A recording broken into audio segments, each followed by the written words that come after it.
We live.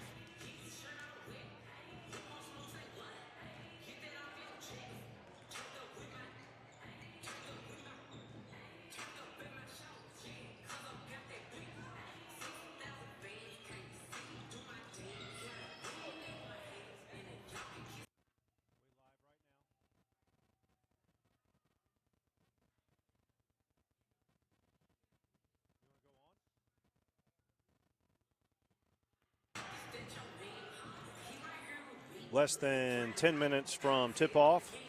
Lady Jags versus the Clay-Chalkville Cougars.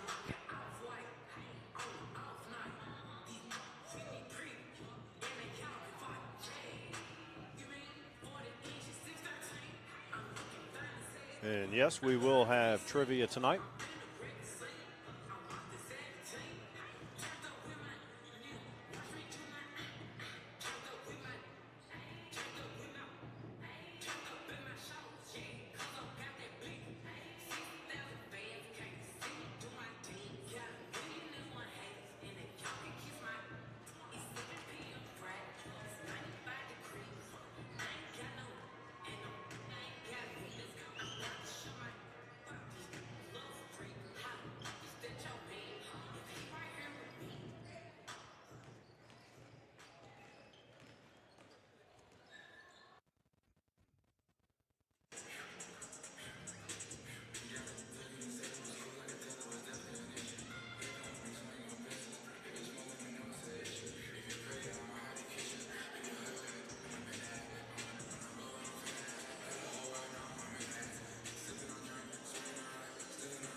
Live. Less than 5 minutes till tip-off. Lady Jags take on Clay-Chalkville Cougars. Georgia, I was talking to assistant coach Buffet of Clay-Chalkville. She was nice enough to give me some information on the Lady Cougars. They have 2 sets of twins.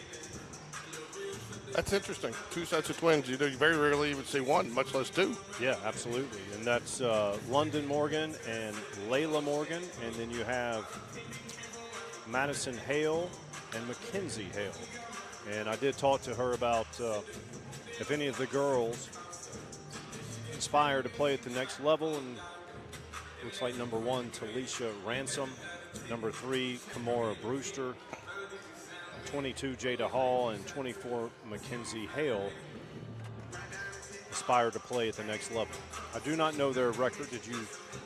3-3. 3-3 on the year, so they a couple of wins. They got lost to Ramsey, beat Gadsden City in a close nail-biter 26-25, lost to Midfield, beat Pell City, lost to Fultondale, and lost to Spring Garden. So they're coming off a loss there last week, but I'll tell you the one thing that kind of stands out is they seem to either be on their shots or totally off. They're scoring 50 points or they're 26 points. Now, some of that may be the other defenses that they have something to do with the defenses they played. It's still a little early in the season to get true scouting reports on every opponent.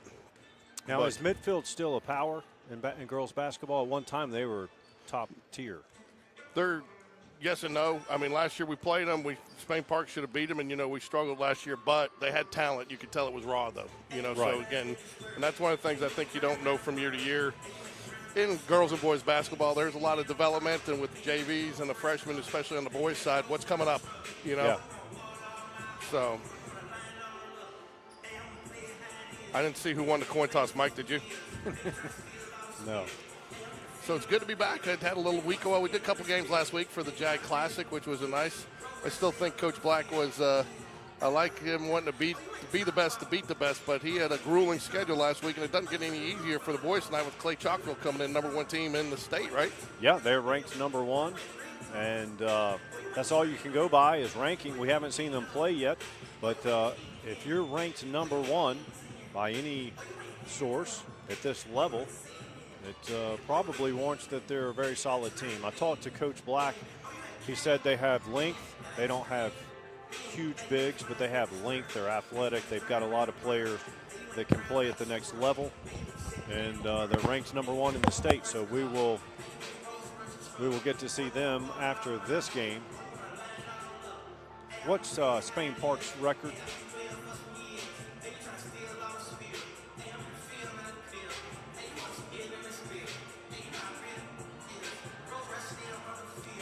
.140 remaining until the girls tip it off.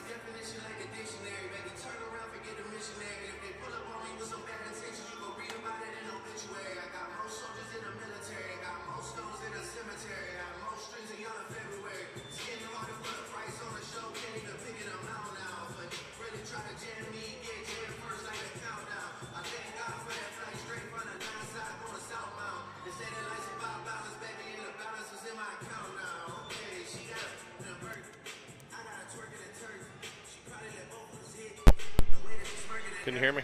Yes. That other one's no good. That's the headset that's bad over here. Okay. We have 3 working or 2? 3. Okay. We're inside of a minute, about to go over starting lineups. So I wasn't going to put up with that the whole game. What is Spain Park's record? Oh, geez, you had to ask. I think we've got 5 wins, 3 losses, I believe, or 5-3. 5-3 or 6-3. I'll tell you here. I had to think about the girls here in a little bit.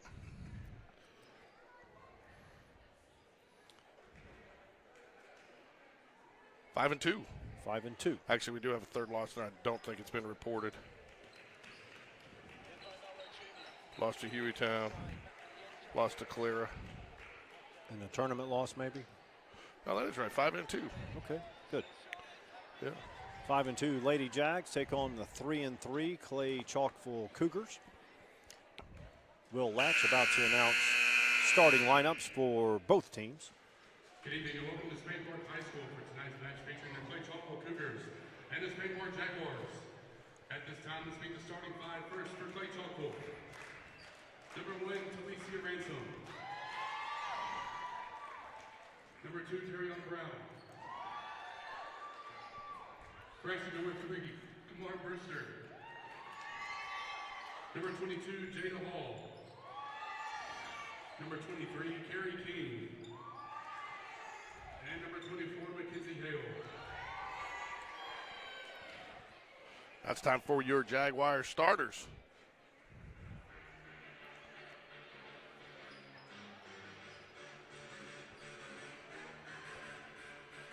And now, Jack fans, on your feet and make some noise. It's time to meet the starting five for your Spainport Jaguars. Starting at guard in 8th grader number 0, Nyla Calhoun.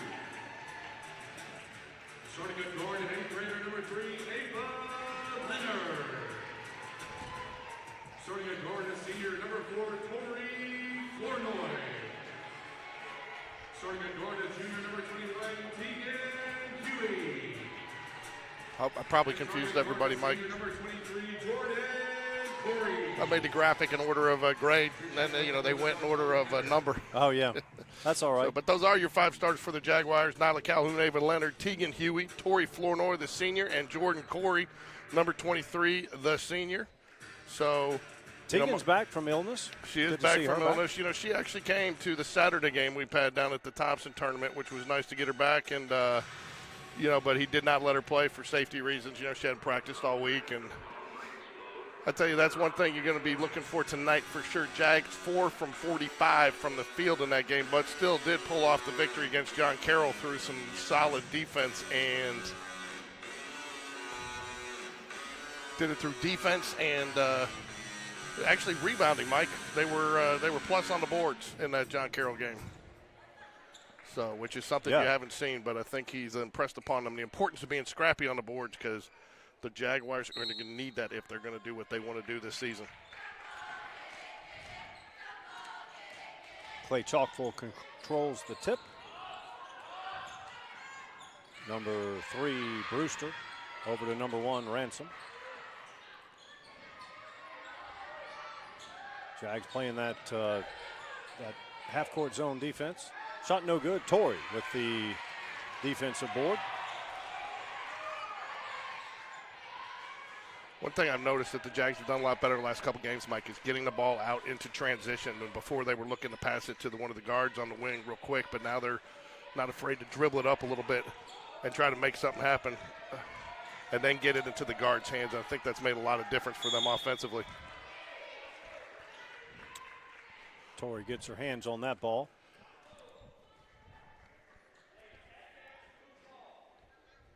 Mackenzie Hale inbounds. Jags stay in that half-court zone D. Good patience by the Cougars.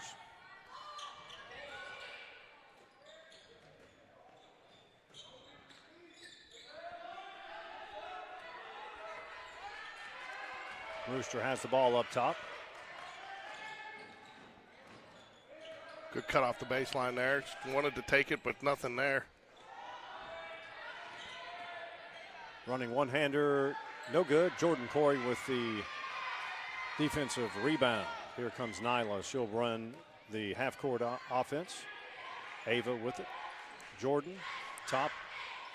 Now to Tegan on the right wing. As we say, had to double check there. We hadn't called her name in a week so long. She's been out. She was out sick. Jordan has it left side. Tegan up top. Quick ball movement. I like the way the Jags are starting moving the ball around. Nyla's got a. Nyla's going to get called for the foul. Basket's going to count. And number 1, Ransom, will go to the stripe. It's one thing we can't have tonight is turnovers like that in the lane. I mean, they're going to play it tight. They're going to play a zone. You're going to have to hit your shots from the outside. Yeah, you have to be patient. You have to work it around, lull the defense to sleep, And then at some point, you're going to have dribble or pass penetration. Free throw, no good. Rebound. Jordan has it. Nyla surveys the court. Over to Ava. Teagan. Ball knocked away. Stays with the Jaguars. 2-0. Cougars lead. 5:54 remaining in the first quarter. Jags have not even gotten a shot off yet, Mike. 2 turnovers on both offensive trips down.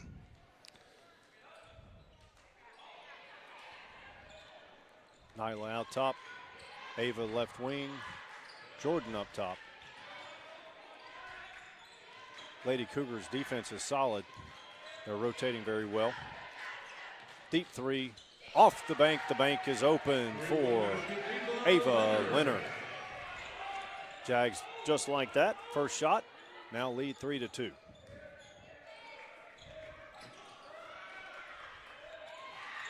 Tori, another hand on the ball there. I like having her up top with her length. That, and I mean, they're extending. And if you notice, too, they're extending where they have to get it down to get a good quality shot. They're making them bring it out higher to. Jag ball. It's like Teagan will inbounds. Check that. It'll be Jordan. JoJo inbounds to Ava.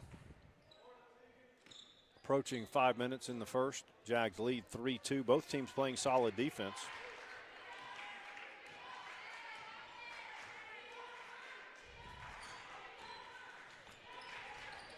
Nice play there. Nice cut, nice pass, and Ava Leonard finishes. Jags up 5-2. That had to be a set play there. You could tell Jordan was looking there the whole way when they ran it, and they ran it perfectly. And there was a nice little passing window there for the. There's a nice little window there to get that pass in there. It's number 23, Kari King, cuts the lead to 1, cuts the deficit to 1. Jags lead 5-4. Ava to Jordan. Teagan, right corner. Nyla has it. Tori up top.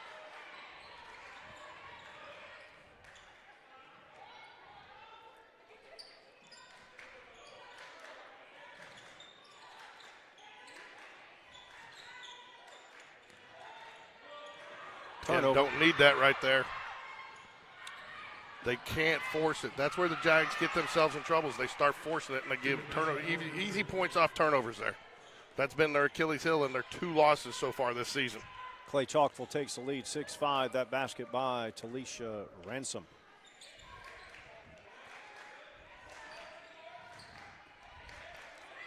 It'll open up if you give it time, right? It's like Novocaine, right, Mike? Yeah, the patience. You have to have the patience, and you have to have a plan. And if you dribble to the free throw line, long 3 off the front iron. If you dribble to the free throw line, you're going to get double teamed in this type of zone. Good hustle there by Tori Flournoy to get the, what should have been an easy basket there, gets a steal. Very active hands. Yeah, you can tell Coach Chase not happy with some of those Coach Chase, I said it because we saw him over the holidays, but Coach Hatter not happy with some of those offensive possessions. We'll make the substitutions and bring in MC Hammer. Nice inbounds play there. Number 24, Mackenzie Hale, extends the lead to 3, 8-5, 3:15 remaining, first period. Nyla runs the offense, half court. Jordan left wing, Nyla. MC up top. Nice look there. Tori for 3, rainbow. Be in and out, and tries to go. MC Hammer fighting for the rebound. He's going to call a jump ball, go to the Jaguars here. Yeah, good effort, Teagan. Nyla to inbounds under the Jags basket, 2:57 remaining.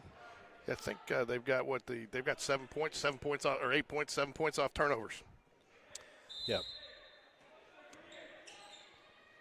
Tori for 3. Yes, sir. You could tell she wanted it. She felt it on the shot before that went in and out, and goes ahead and drains that one. Tied at 8, 2:46 remaining, first quarter. Good ball movement there. 3-pointer on the way. Off the back iron, no good. Offensive rebound. Does not go, but Nyla will be called for the foul. Shooting 2. Number 13, London Morgan, one of the twins, one of the two sets of twins on this Cougar squad. She will shoot 2. Nice to have the cheerleaders back, Mike. Yeah, it is. Ava Leonard will come for Nyla, and Trinity Daniels will come in for Tegan Huey. Trinity Daniels, a flag footballer, doing some finishing again the championship tomorrow night. Hopefully we'll be getting some flag footballers to join us here in a little bit.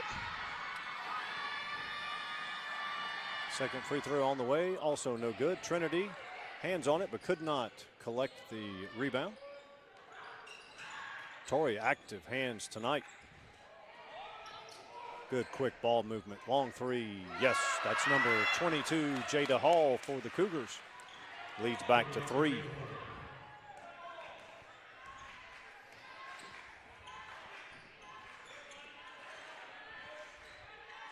MC up top.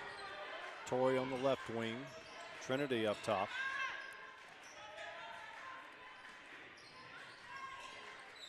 Jordan has it.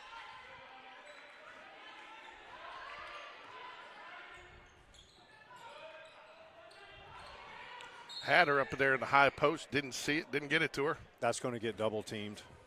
That's what happened before, but if you can get it there quickly and then have somebody backside, opposite side, it'll work.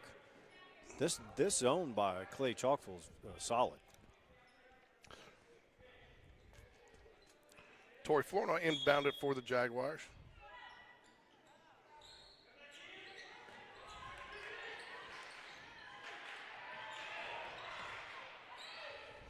Inside of 2 minutes at 1:42 remaining. First, Ava has it.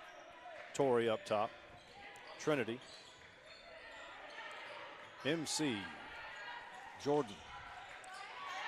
JoJo gets it to Ava. Ava's up top. Spacing on this defense is solid. Long three. Offensive rebound. Second chance points may be the difference in this game. It is in a lot of games.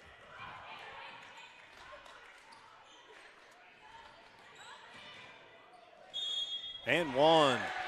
Ava Leonard with the left off the glass. Great shot. I was surprised she got the foul call there, though. It looked like she had position. I thought it was going to be a no call, but a great shot nonetheless. Well, she didn't steamroll the defender. No, she didn't. That's why I thought it was going to be a no call. I knew it was a charge. I didn't know if she was going to get the call on the foul, but it was a. And again, she held on to that ball long enough to keep her eyes on the basket and really get a good shot up there. She finishes the conventional three-point play. And once again, we are tied, this time at 11. 1:03 remaining. First period. Tegan Huey set to check back in the game. Oh, no, they didn't. Even though they gave him the buzzer, they did not give him the substitution. Interesting. Earlier in the season, they've been a little liberal on that where they'll. Oh. Okay, good. I didn't think Tori hit her, but they got somebody underneath away from the ball falling the foul. All right, we're getting near the end of the first quarter. I'm going to go ahead and. Tegan is going to check in for Tori Flournoy, give her a rest. It'll be Jordan Corey inbounding it to Ava Leonard. MC Hammer, Trinity Daniels, and Tegan Huey round out your 5 on the floor for the Jaguars.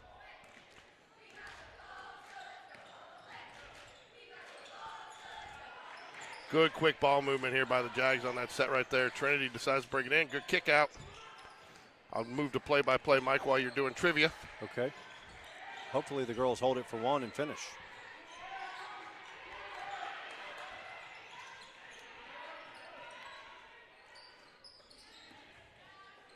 Good motion right now. Oh, force that one. Coach Hatter is not going to be happy. Good steal by Trinity. Back up to Tegan. 10 seconds, plenty of time. Going to go ahead and Jay up the 3. Just short. There we go. And the rebound, Trinity Daniels with the putback. No good, but we'll draw the foul with 5.4 seconds left. Tie game here in the first.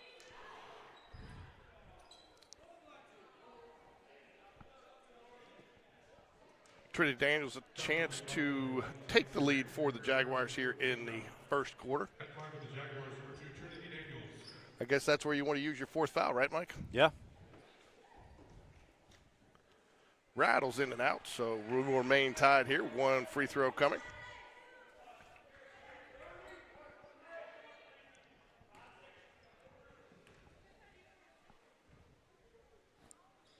Sinks the second to give the Jags a 1-point lead. Jags going to give a little bit of pressure, make him think about it here. Loses handle of it. Trinity Daniels gets it. Oops. And 1 second left, and he's going to remain with Clay-Chalkville. They'll have time for a quick catch and shoot here, but it's going to be a long catch and shoot. Jags lead 12-11 with 1 second left here in the second quarter, or first quarter. Good little play there. Surprised the Jags didn't have that defend a little bit better there, Mike. I was looking down. I apologize. While we take a break here, we are back here Friday night for more Jaguar basketball coverage. Jaguars are host to crosstown rival Hoover. Girls will tip at 5:30. Boys tip at 7. Got to admit, like Mike, I like the new game time set up by the, the girls are starting at 5:30, the boys at 7. They're playing freshman and JV upstairs, but that way you keep it on, and I think it makes it a little bit easier for everybody to enjoy the second game in the matchup where, freshmen and JV can come down and watch them, and the girls can stick around and make it a little bit more manageable on a weeknight. Yeah. Agreed. Definitely agreed. Okay, the first trivia question is out. It is, this former Spain Park student athlete was a state champion while here at Spain Park. Sarah Ashley Barker. That is true, but that's not this answer. Was a college athlete and was named All SEC, and I've got a couple of more hints, but we're going to leave that out there for a couple of minutes before I add additional clues and hints. Getting a nice shot of our cheerleaders there, who they've got a competition this week, right, Mike? Yep. Now, is this their last chance to qualify for game day? Or traditional? This or there's a virtual. So how do you do a virtual competition? Do you? You send it in and it gets graded, I believe. Can we play a virtual basketball game where we just take our shots, they take yours, we figure out who made more? Yeah, we could. 12-11 Jags lead. Start off the second quarter here. Travel. Good call by the official there. Did think she shuffled her feet. I definitely think after Thanksgiving you start to see the officiating tighten up just a little bit. And it's good that look, it's not Little League, so they're not allowing egregious errors. They're not letting you take 3 steps of travel to the basket. Not like the NBA does. That's a regular season game in the NBA, though. Yeah. MC. Hey, look at the difference in this offensive ball movement. They're going to more of a dribble weave out top, more of a motion. Teagan drives. Ooh, who do you call the Trinity on the Ava Leonard. Moving screen. I guess. I didn't see it. I was having my eyes on this side of the court. I did not see Ava do it, but Jordan Corey will take the a break now. I thought it was on 3. Is that who he called it? I didn't hear Will. I saw him raise 3 fingers. Yeah, okay. Good steal by Teagan. Huey. Nice to have her back. And Wisely gets it into the hands. Doesn't force the issue, doesn't press it up. Trinity getting a lot of minutes. Torrey's going to go do deep 3. Teagan in for the rebound, misses it. Don't foul. That was a good drive. Good defensive play by Torrey not to get the foul. 3 from MC. Online, but little long. Score remains 12-11 in favor of Spain Park. Thought that was going to be that shot that defies physics. Mike hits the back of the rim and just sits soft and rolls in. Yeah. Good ball movement. Number 3. Oh, Teagan with the rejection. But number 3 gets the rebound and the putback, follows her shot. That was Kimora Brewster. Fine job by her. They now lead by 1. Approaching 6 minutes. Cougars lead by 1, 13-12.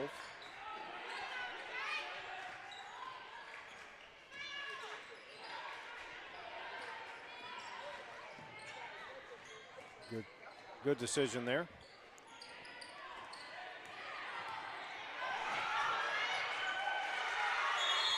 There'll be another jump ball. We'll stay with the Jaguars here. Nyla Calhoun set to check in for the Jaguars. She'll come in for Ava Leonard.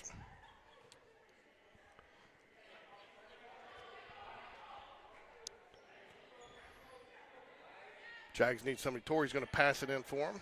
So you got Trinity Daniels, Nyla Calhoun, Tori Flournoy, MC Hunter, and I don't know what Tegan was doing there. She didn't move off her block at all. 5-second call. Cougars lead by 1. Got to travel there. Those are some pink shoes, Mike. They are very pink. We've got pink, neon, a combination of pink and neon, red, blue. Remember when they had to match? They did, and then well, that was one of the best things they ever did, and it happened during the supply chain issue was letting these kids, but they do have to be Nike.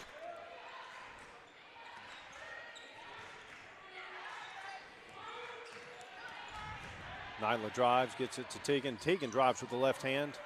Yeah, she walked there. Her foot slid. I think he tried to hold off on that call, but just went a little too far. That'll be a turnover. Coach Spain Park extending out. We've seen first time we've seen this tonight. Last year I don't think we saw it at all. No. That away, Tori. Eyes up.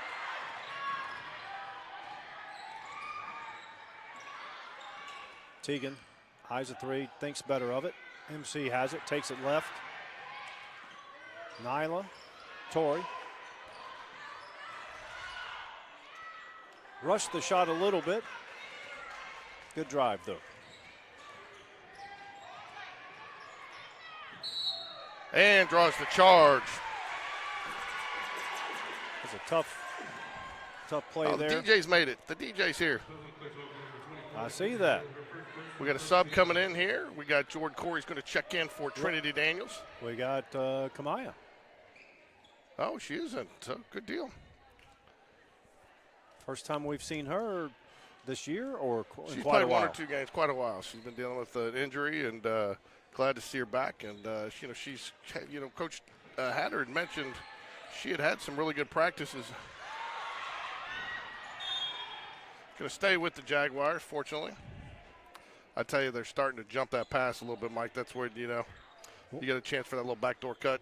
I think one of the reasons that it hasn't resulted in a lot of points yet, but the reason the Jags offense, the half-court set, looks better is because they're moving it with dribble and pass, and they're moving a little bit quicker.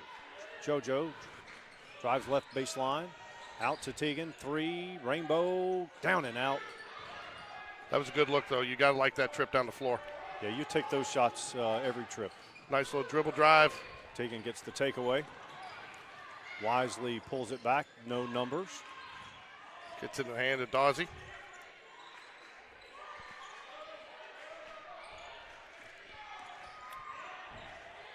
And Mike, you got some flag footballers here. As soon as we'll get you on at the next stoppage. Here you go. I get 2 of you on at a time. So. Okay, let's let Elise go first, and Nala goes for their third.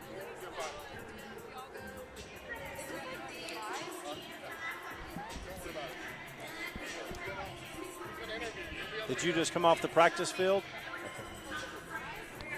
I'm freezing. Oh, I bet.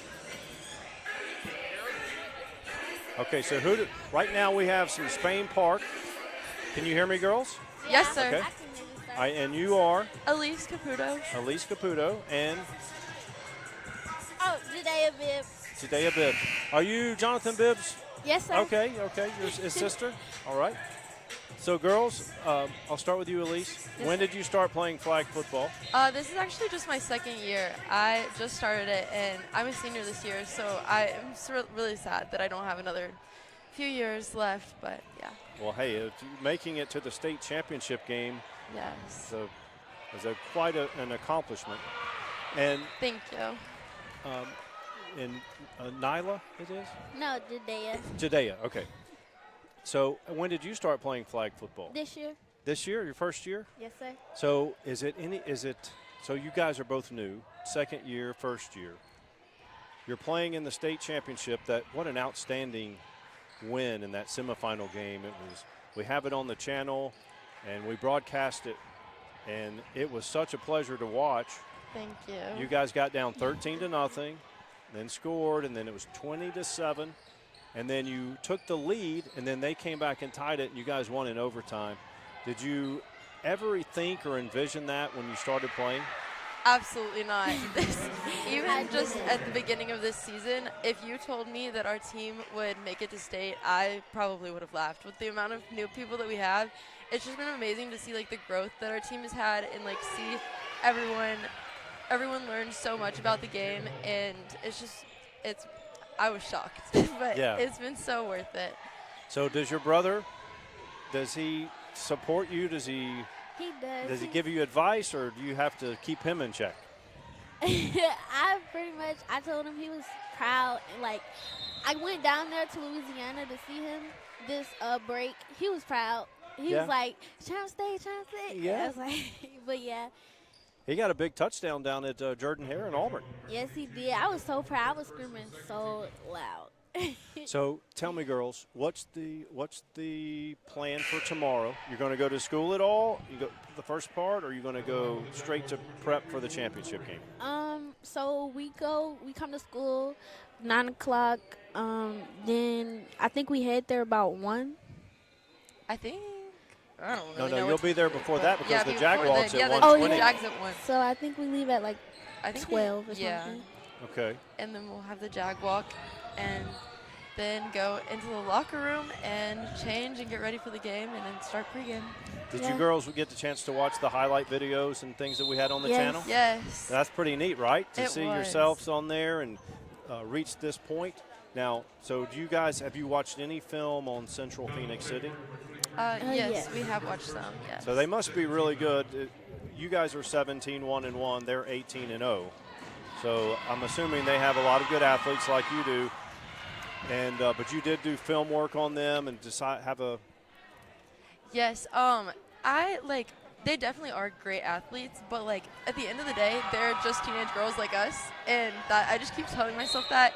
And like even though, yes, they have one and they're really good, we're also really good, and like it's nothing that we like haven't seen before and that we can't handle. Right, that's a great mindset, because if you don't have a mindset to where you're going to compete or you can win, you're defeated before you get on the field. So exactly. And look, you guys were down 2 scores twice to a very good Hewitt team and came back and won that game. And we look forward to seeing you guys play tomorrow. Thankfully, it's not going to be exactly warm tomorrow, but it's not going to be as cold as it was today. Yeah. For sure, yes. I'm very excited about that part. Yeah, right. Yeah, you guys just came off the practice field, right? Yes, we did. I'm still defrosting.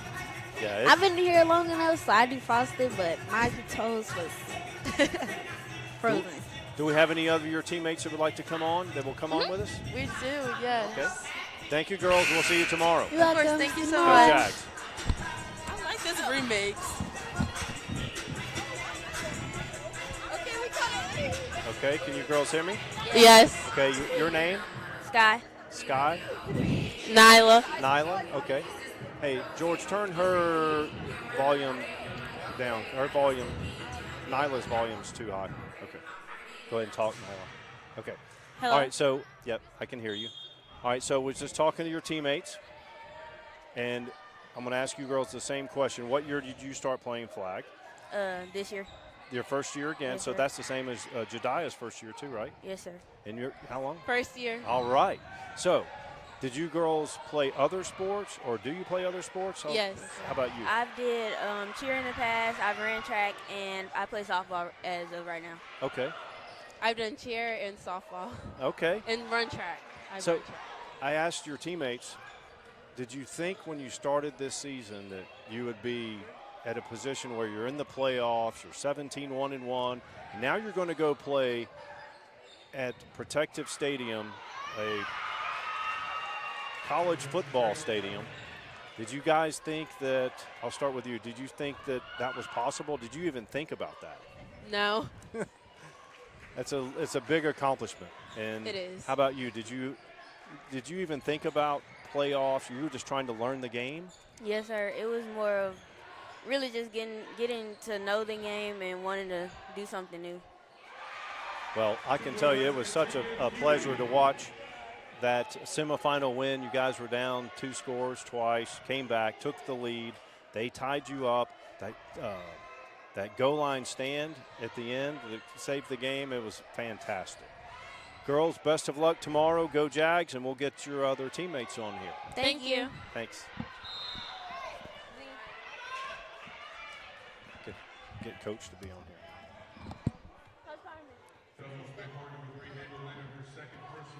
All right, we're going to have Coach Carmen. And your name? Zanaya Mitchell. Zanaya. So, Zanaya, I asked this of your other teammates. How long have you played flag football? I've played all 4 years, but I transferred from Hoover. Okay. So this is my first year being at Spain Park. Well, so you come to Hoover and you get to go to the championship game, right? Yeah. I mean, you go to Spain from Hoover to Spain Park. Yeah. Did you play any other sports? I run track and I played basketball at one point. Okay. So I asked your teammates, when you started this season, did you guys talk about goals of going to the playoffs? Did you think about where you might be in this position? We did it. Well, we was like, we want to go. And we was like, it would be great if we could just all, like, just make it there. And we was like, we weren't really hoping that we would go. We was like, it's probably going to happen. But we was like, yeah. So we didn't know. When we were there broadcasting the semifinal win, you guys were down 2 scores. You never wavered. The body language didn't change. And then you scored, and then you were down 2 scores again. Then you took the lead, and you won it in overtime. It was a fantastic watch and great to broadcast. But I noticed that you girls never got down. Your body language stayed the same, and that's the key. Like, one of the things I talk about Jalen Hurts in the NFL is he never gets too high and he never gets too low, and that's why he's so steady. So, has anything changed? What's your preparation for tomorrow? The girls told me you're going to go to school until maybe 12-ish. 12, okay. And then the Jaguars at 1:20, is that right, Coach? Mm-hmm. Yeah. 1:20 at Protective Stadium on the south end. South entrance. Mm-hmm. The band's going to be there. Varsity cheer's going to be there. Right. And hopefully a lot of fans and students. Right. That would be outstanding. We're going to come there and try to get as much video of the Jaguar and of the game as much as we can. And so I was asking your girls earlier, did you guys do any film study on this Central Phoenix team? They're 18-0. We have a little bit. We'll do some more in the morning. The girls will get here about 9 a.m. and we'll do some film study and breakfast and a walkthrough pregame, and then load up and go. But yeah, we watched a little bit of film yesterday, went over some things, did a lot in practice today. So we're prepared. We're prepared. And tomorrow the weather forecast is better. It's not going to be balmy, Amen. but Amen. Yeah. it should be better tomorrow. And especially with the start time, 3 o'clock should be way Absolutely. better than a night game. Yeah, told the girls today, I was like, it'll feel like a heat wave tomorrow. All right, so Spain Park, everyone that's listening, we need you to show up tomorrow because the girls are playing Central Phoenix City. They're 18-0. Central Phoenix City is going to have a big crowd there because their boys football team is playing Thompson for the 7A title tomorrow night. So they're going to have buses and fans, and so we've already got the first part. We've got the band there, the cheerleaders. We need students and the fans to show up as well. All right. They're the #1 team in the country, and yeah, they've got a lot of hoopla going on, and obviously deservedly so. But let them have it. We're coming for the blue map. Yeah. Hey, all the pressure's on them. That's exactly right. Coach, thanks for joining us. Go Jags. Absolutely. Go Jags.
We just had Coach Carmen Starr on.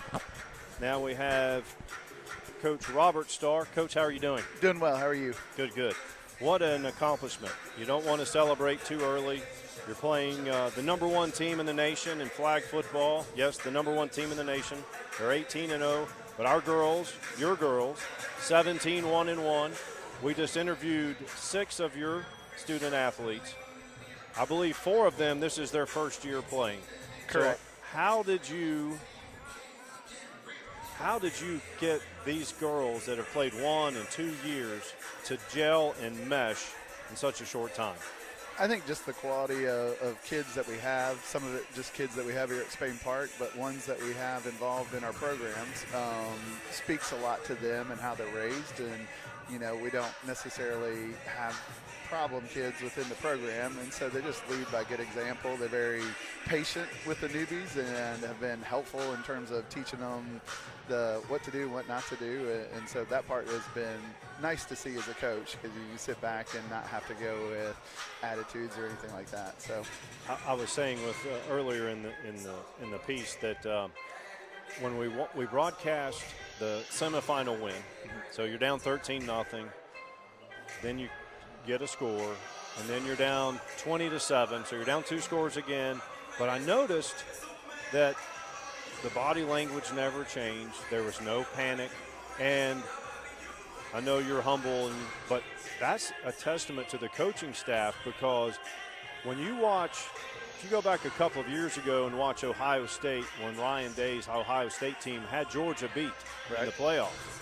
Well, he started being real emotional, getting real excited over just a simple play, and that affects your players feed off of that. And I saw you guys were the epitome of calm, and it was never any, you know, as Coach V says, no palms up, right? There was never complaints about a non-call.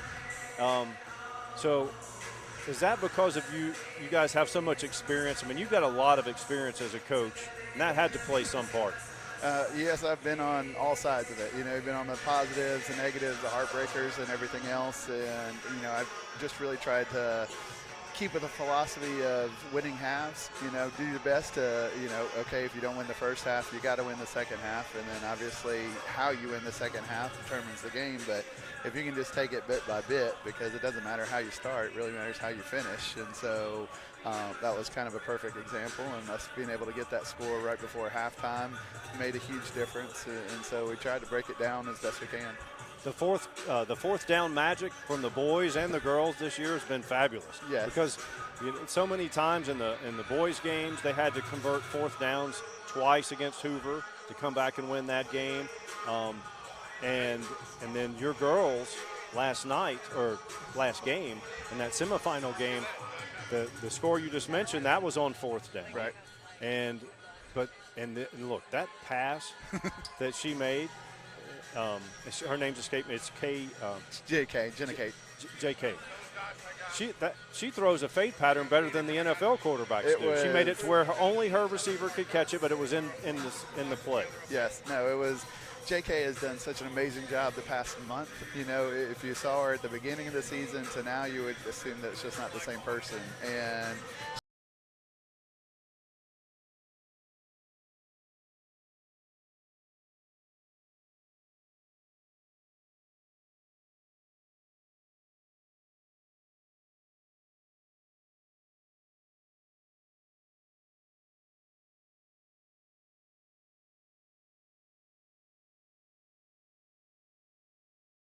very solid, and I talked about it many times in the broadcast, and then at the end of the broadcast, she could have easily balled up and gone into a shell, because that's a big moment, and a lot of players are not ready for that moment.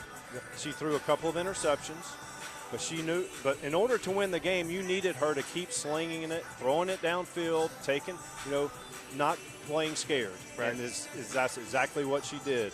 She's doing great. She's doing great. We'll need her tomorrow, and I have no doubt that she will keep going the same way she has been. Yep. Coach, thanks for taking the time to come on, and we look forward to coming out and look. Spain Park people, we're going to have the band, the varsity cheerleaders. We need students and fans there because, again, Central Phoenix City, they're going to be playing Thompson in the boys' game. They're already going to have busloads of people there, so we need your support. Go Jags. Go Jags. Thank you, Coach. Thank you.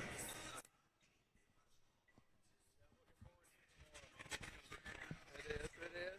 Oh, it'll be fun for everybody.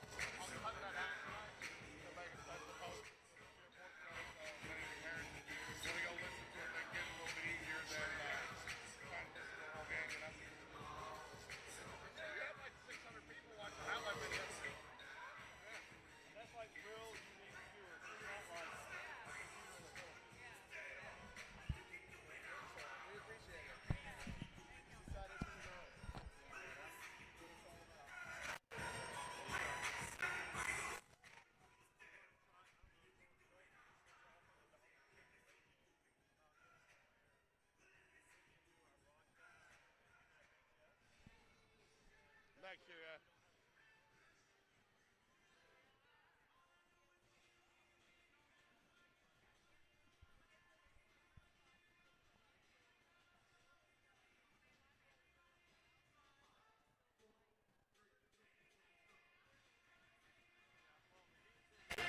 All right, coming back here, second half action of the Jaguars, trailing 19-18 at home against Clay-Chalkville. Clay-Chalkville will have the ball coming inbounds. Back to your original 5 starters on the court. Nyla Calhoun, Ava Leonard, Tegan Huey, Tori Flournoy, and Jordan Corey will be your 5 to start the second half here for the Jaguars.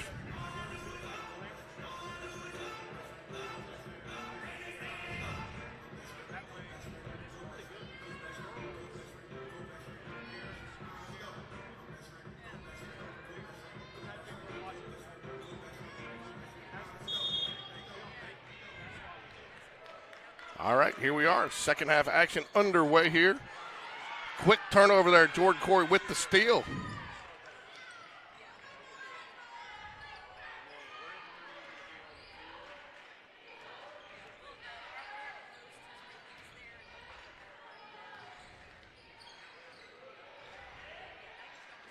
Tegan Huey going to take the drive.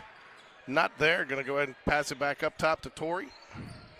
Little shot fake there. Doesn't get any bite on it. Ava Leonard dribbles into traffic.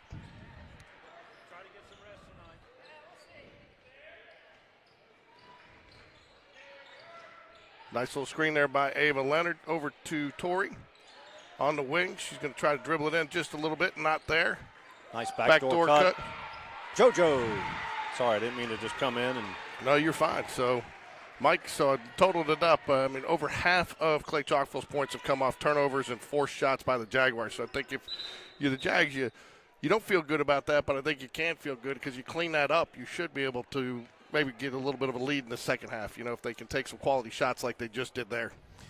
Yeah, and in the first half, we saw Coach Hatter go to more of a dribble pass motion on the perimeter to beat that zone. But that zone is really solid. Both teams are playing solid defensively. We have a score of here, it's 20-19, but you're not getting a lot of easy looks. There have been a couple of backdoor cuts from each team. Other than that, you've had to work for it offensively. Yeah, just a couple of unforced errors, though. You take those away by both teams, I think, too. I think you can say the same for Clay-Chalkville as well. They've had to force it. I think some of that, too, is a testament to the defense each squad is playing. Jags, though, quickly with a turnover, and then that nice little offensive set with the backdoor cut. Nice pass there. Oh, it's going to be, I believe that Tegan's going to get called for the foul there, or they're going to get Jordan with it. Nope, 2-1. That's going to be Tegan Huey on the foul there. It looked clean, but Tegan did not even raise an eyebrow, so maybe she got her on the arm. Yeah, I thought she had it clean, too. Free throws up. It is good. That's number 2. All tied up here, 20 apiece. Tariana Brown. I didn't get to hear you get some good nuggets from the flag football team, Mike. I did. They're really excited. They understand the moment. I don't think the moment's too big for them. They're playing the number 1 team in the country. In the country? In the country, yes. Spain Park is rated in the top 25. Spain Park comes in 17-1-1. Central Phoenix City is 18-0. And hey, once you... Again, that's not the shot you need coming out of a She can make that shot. I understand, but I think the way these defenses are, I just don't think you got to force it like that. 4 defenders on 1 is usually not good odds. Spain Park half-court zone defense. But that's going to come. I mean, no doubt she's going to be a great player, probably play at the next level. Just a little bit of maturity there, a little bit more patience. Jags fortunate, though, to get the ball back. Looks like Jordan rolled an ankle there. She's walking it off. On the floor for the Jags, we have JoJo, Ava, Nyla, Tegan, and Tori. Cougars lead 21-20, approaching 6 minutes in the third period.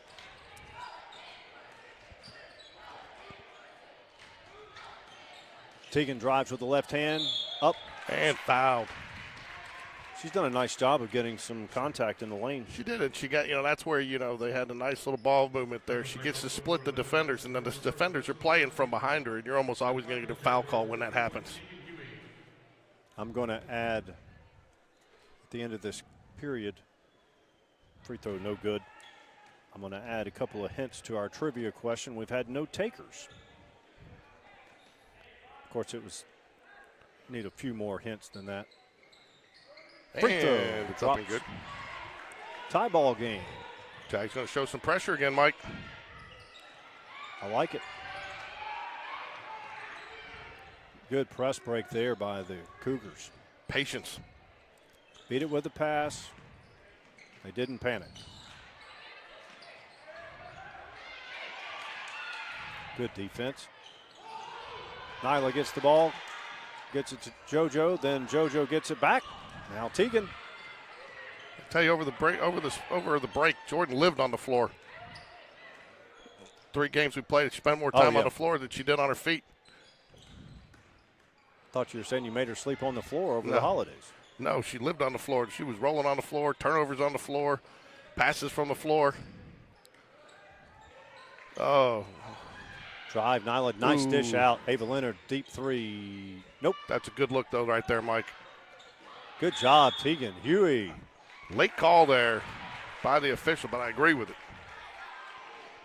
They're glad that we agree with their calls. Yes. They looked up here to see Mike, I gave them a thumbs up. Tied at 21, 4:52 remains in the third period. If you hadn't had a chance to see the highlights from the taken away. Got to fight harder for that ball, Mike. I wasn't on the court. I couldn't. Long rebound. And that is going to be a foul on Tori, I believe. That'll send number 1, Talisha Ransom, to the charity stripe. Chance to break this tie at 21. MC Hammer going to come into the game for the Jaguars along with Trinity Daniels. My guess is Tori, you might see Tori sit. I think that may be 3 on her, Mike. As Ransom misses the first. Nyla and Tegan going to come out, so that is not the 3rd on Tori, just a second. You didn't get your chance to go down and get all your stats updates while you were doing all your interviews. I let you down there. I should have gone and done it for you. No good rebound, Tori. Tori's done a nice job on the boards. Yeah, there. Oh, I thought she did travel, but could have been a foul call there too. She ran through Ava to get to the ball. Yeah, number 11 created that turnover. Yeah, Madison Hale. She cut off. She stepped into the passing lane. 3 short.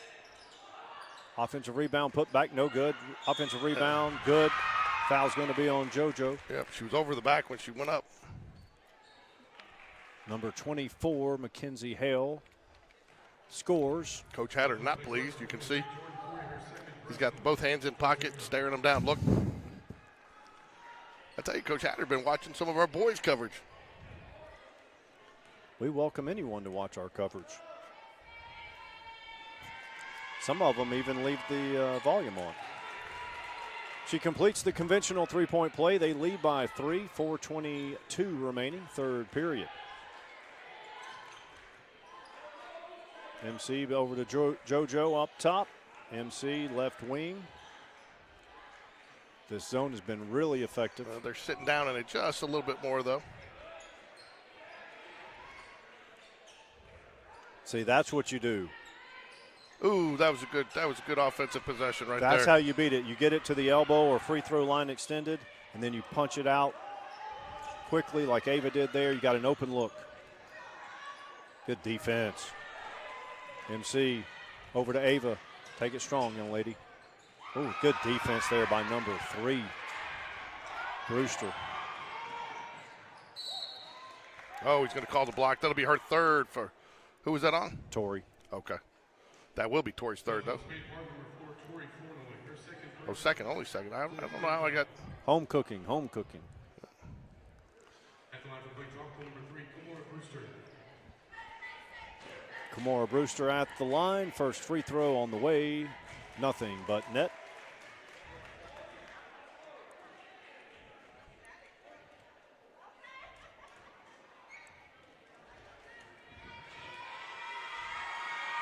Second on the way, also snaps the net there.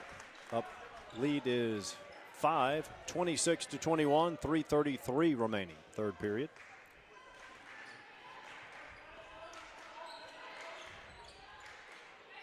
Torrey short corner out top to MC. Jordan. Oh.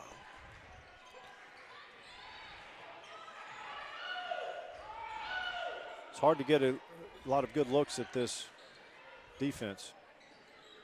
Off nice long look. That was a good shot. Right on line. A jump ball there. It's going to stay with the Jaguars. See how they're getting it to the free throw line and then passing it out. Great coaching and then good execution by the girls. Coach Hatter's going to take a full timeout here. Reminder, we'll be back here Friday night for the Hoover Bucks Jaguars matchup. Girls play at 5:30, boys at 7. JV and freshmen will be up in the upstairs gym. I believe they started, 5:32 as well? Yep. So, nice little matchup, crosstown matchup. So, I think, though, we were hoping we were going to have to cancel that game because the 6A state championship is Friday night, but Saraland upset those plans. Yeah, that was a tough squad. Okay, the trivia question. Former Spain Park student athlete, was a state champion while here, was a college athlete after high school. He was named All-SEC, and he competed at Vanderbilt. He.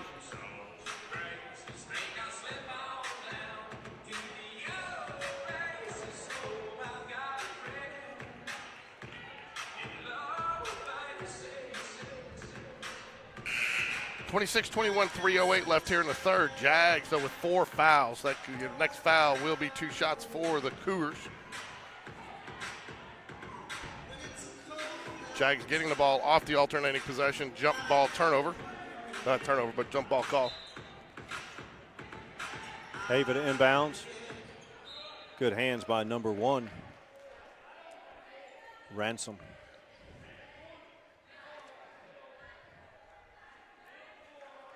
Here we go.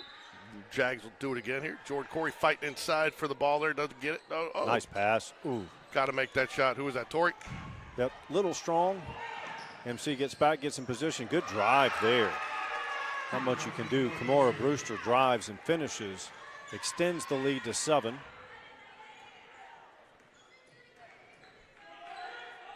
Teagan going to check back in here at the next stoppage of play. Trinity's getting a lot of quality minutes tonight. MC up top.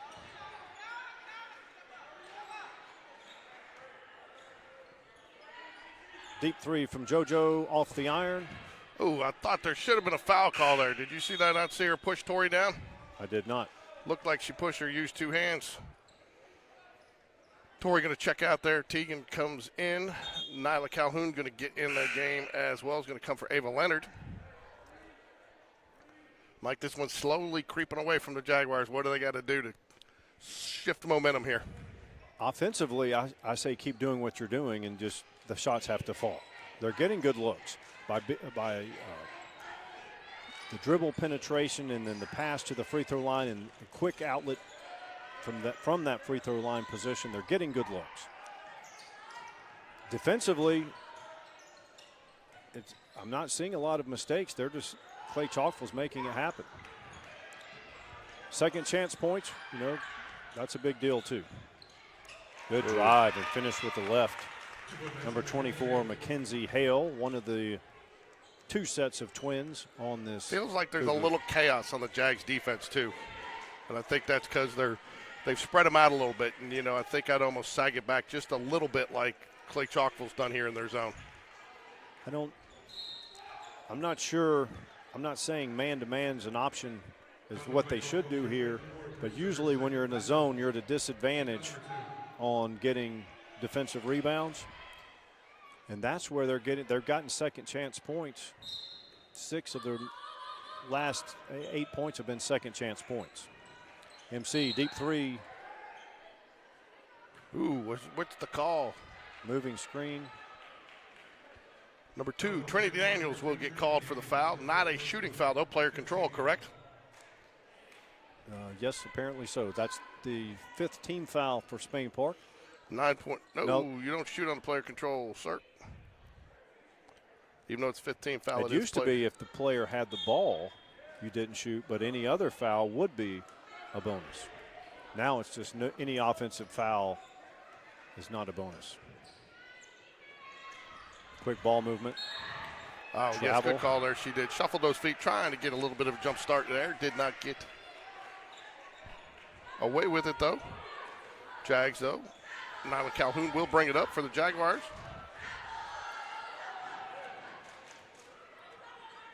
Mike, I got the cheerleaders doing ice cream and cake for you. Never too old for ice cream and cake. Good save there.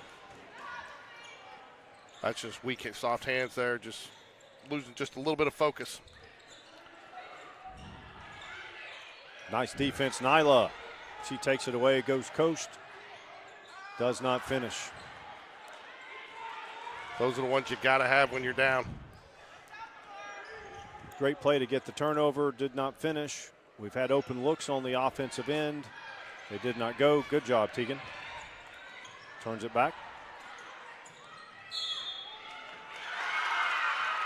JoJo's going to get called for the foul. Number 3, Brewster, will go to the line to complete the 3-point play. It's going to be Jordan's 3rd.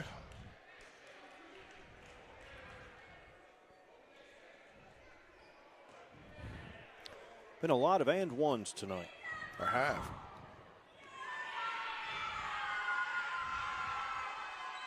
She does complete the 3-point play. Lead is up to 12. 30 seconds remaining, 3rd quarter.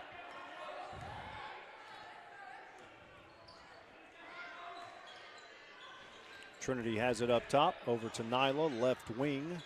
Tegan up top. Reverse down to Trinity. Now Jordan has it.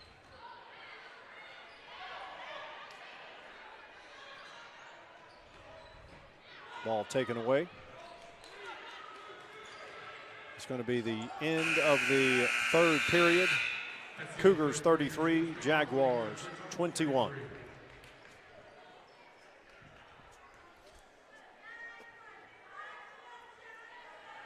All right, so I'm going to repeat the trivia question. This former Spain Park student athlete was a state champion while here at Spain Park. Went on to play collegiately, was named All SEC, and he competed, it is a he, I gave that away, at Vanderbilt.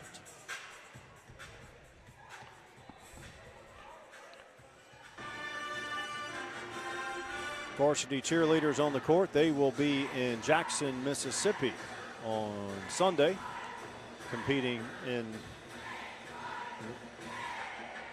I believe it's a varsity event. If you hadn't had a chance to get out there, make sure you click the like and subscribe buttons. Everything we do helps Spain Park Jaguars sports, athletics. And notifications. That way you don't have to watch it, but at least you're notified when we cover Spain Park. And you can always go back and watch it later. 33-21, Jags trail by 12 here, Mike. They got to get some shots falling, and now it's going to be tough. That's one of the things that is tough to do, is come back from a deficit when you have playing a team that is playing that zone that's extended like that. You don't get quite as many quick looks as you'd like to have. It is a challenge, I think, and you can't press unless you get buckets. So you got to get baskets, and frankly, the girls have had good looks. They just haven't fallen.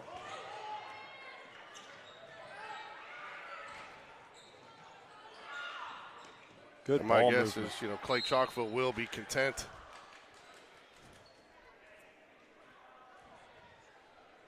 Now, if and when the boys 23, that's going to be Jordan's 4th foul. When the boys go to a shot clock, will the girls too? I believe so. Okay. But again, both teams have to agree.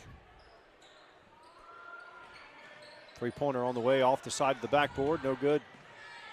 Ava gets the loose ball, drives, coast to coast, off.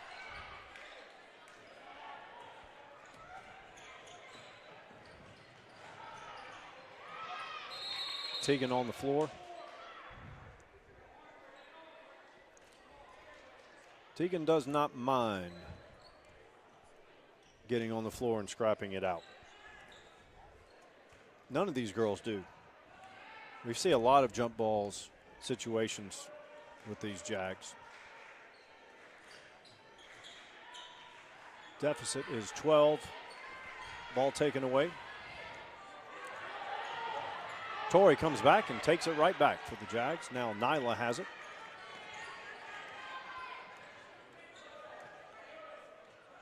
Ava back to Nyla. They're going to put Ava back at the free throw line. Try to find some gaps in this zone. You notice, George, they've cut off that pass, that entry pass to the free throw line. They have. Good drive. I'd like to see her go ahead and get that shot up. We're not getting a lot of good looks. If you can get a 12-footer off in the short corner, take it. We're not getting good looks. Most trips down.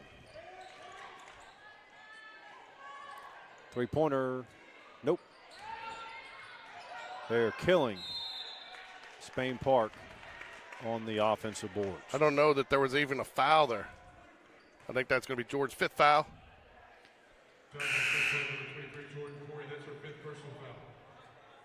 I don't even think she touched her, though.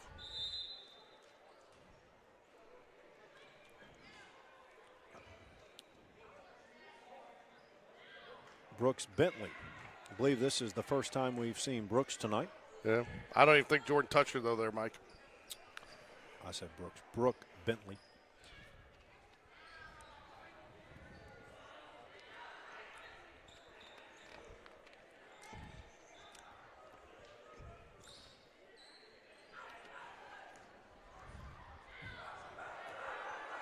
It's always an issue with when you're playing zone. Even the great Jim Boeheim zone teams, they could mix it up as good as anyone in a zone, but the downfall was getting defensive boards.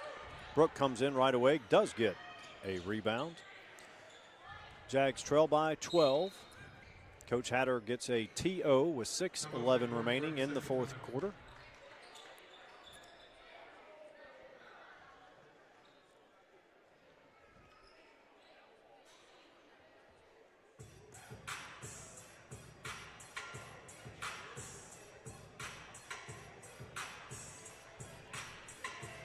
Jags 3 points this half. Yeah, it's been an offensive drought for sure. The girls have had some good looks. Ava and Nyla had some they took the ball away, got a steal. We missed, what, 4 layups?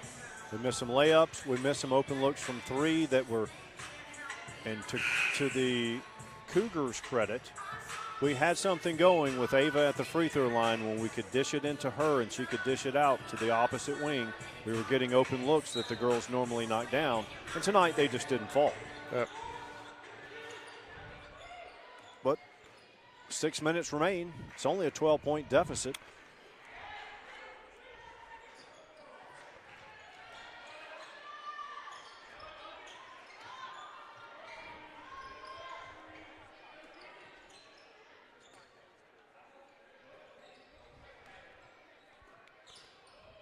They're not letting the ball get into the free throw line. Teagan goes down to the block.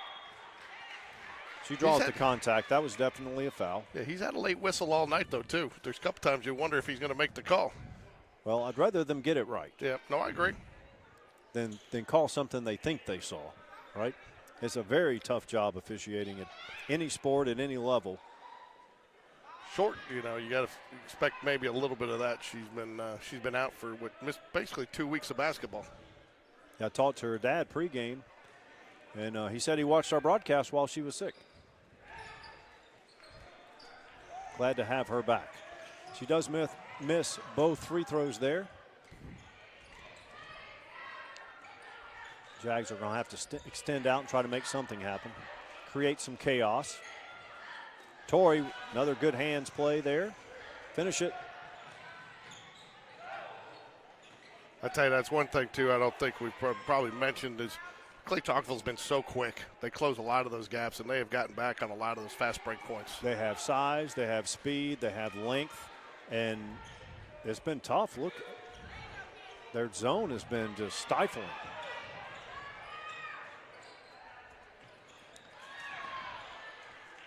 Let's get a bucket here, Ava. That a girl. Okay, lead is 10. Clay-Chalkville is going to get a timeout. 4:51. Okay, Clay-Chalkville called that? Mm-hmm.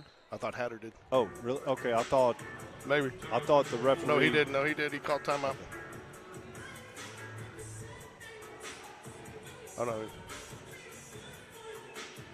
Yeah, he did. Hatter called the timeout there. That was at Spain Park? Yeah, Spain Park called the timeout. I saw that quarterback. I think they both tried to call it, but I think they ended up granting it to Hatter because it was down on this end, and that's where the official was. All right, so do we know the timeout situation? I don't. Okay. Well, we know the team foul. Spain Park with 2. Cougars with 1. So that's not an issue as of now. Lead is 10. There's time. I feel like the Jags need to keep extending out their half court. They do. They may give up some easy buckets or some nice looks, but you got to take chances now because Clay-Chalkville protects the ball pretty well. They're well coached. I don't think you're going to create turnovers if you just stay in your normal set. No. Well, they're going to have to press here too. I think they're going to have to dial up a little bit of pressure.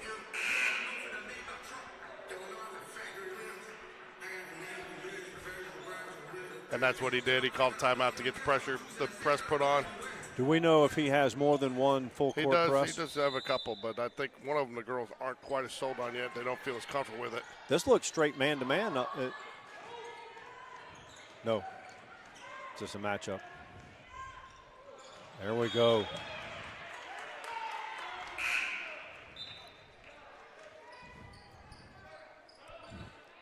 That's what you got to have with 4:44 left to play, trailing by 10.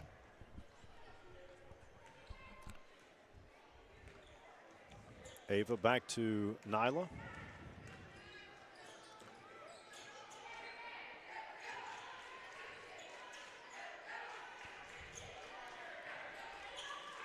Torrey, deep 3, long.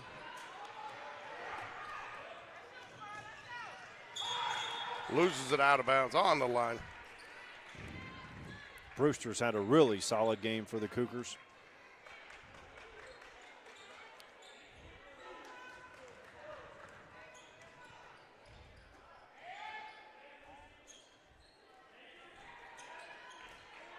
They still have down to the low block. Teagan goes up, no good, puts back.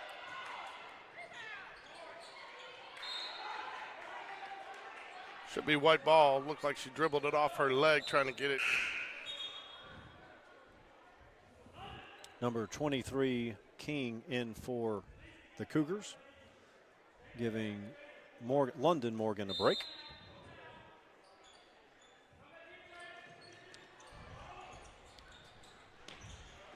There we go.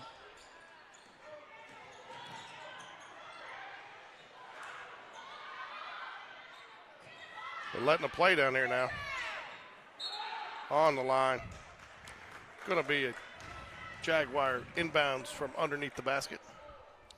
Nothing's free with this Cougar defense. You know, those shots are always contested.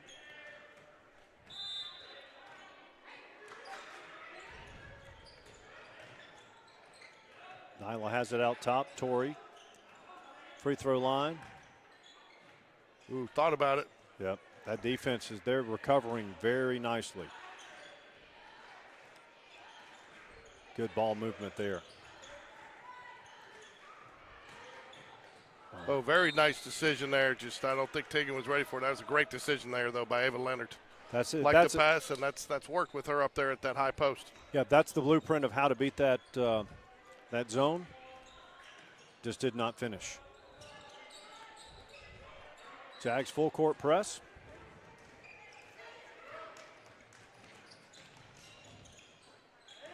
That's textbook on how to beat that trap there by number 1, Ransom. 10 Jags trail by 10 here, 3:15 left. Fouls on Smith Gordon for 21, Tegan Huey. That's her second personal, third team foul.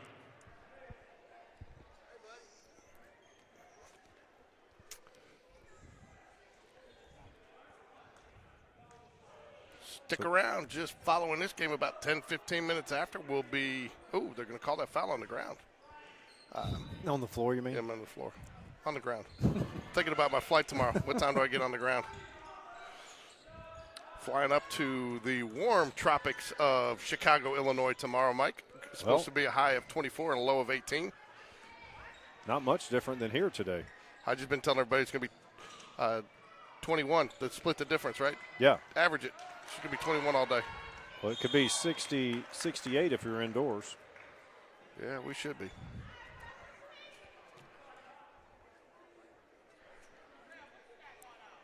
Clay-Chalkville gets the timeout. I guess he just called the timeout. Didn't want to draw it up. Just wanted to stop it to.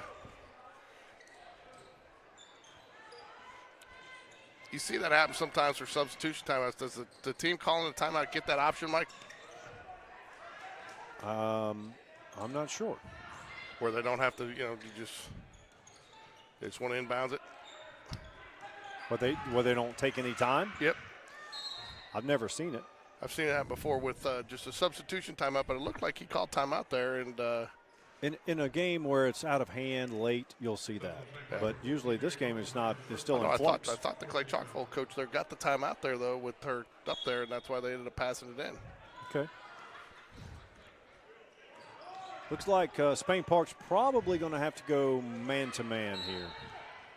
Yeah, we definitely got the timeout there. I saw that one. Out of this timeout, let's see if Coach Hatter comes back man-to-man. And, of course, that's going to leave you exposed, and it's going to put you at a slight disadvantage, but you're down 10, 2:23 remaining. You have to take chances.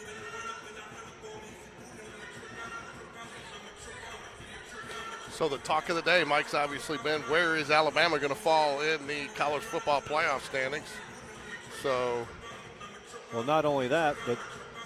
It looks like they're out, and the Crimson Tide are number 11 playing Notre Dame. Has it already been released? Was it released at 6:30? No. Yes, it should have been released. It is. They got Alabama number 11 heading they up have to Miami Notre Dame. At 12. They got Arizona State 12, Tennessee, Alabama, Georgia, Indiana. They got Miami out, SMU, Boise State, Oregon, and Texas the top 4. So.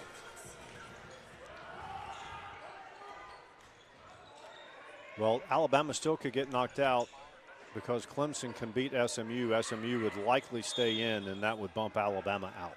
Yeah. I don't know. I've seen a lot of people that say whoever wins that, the loser's out.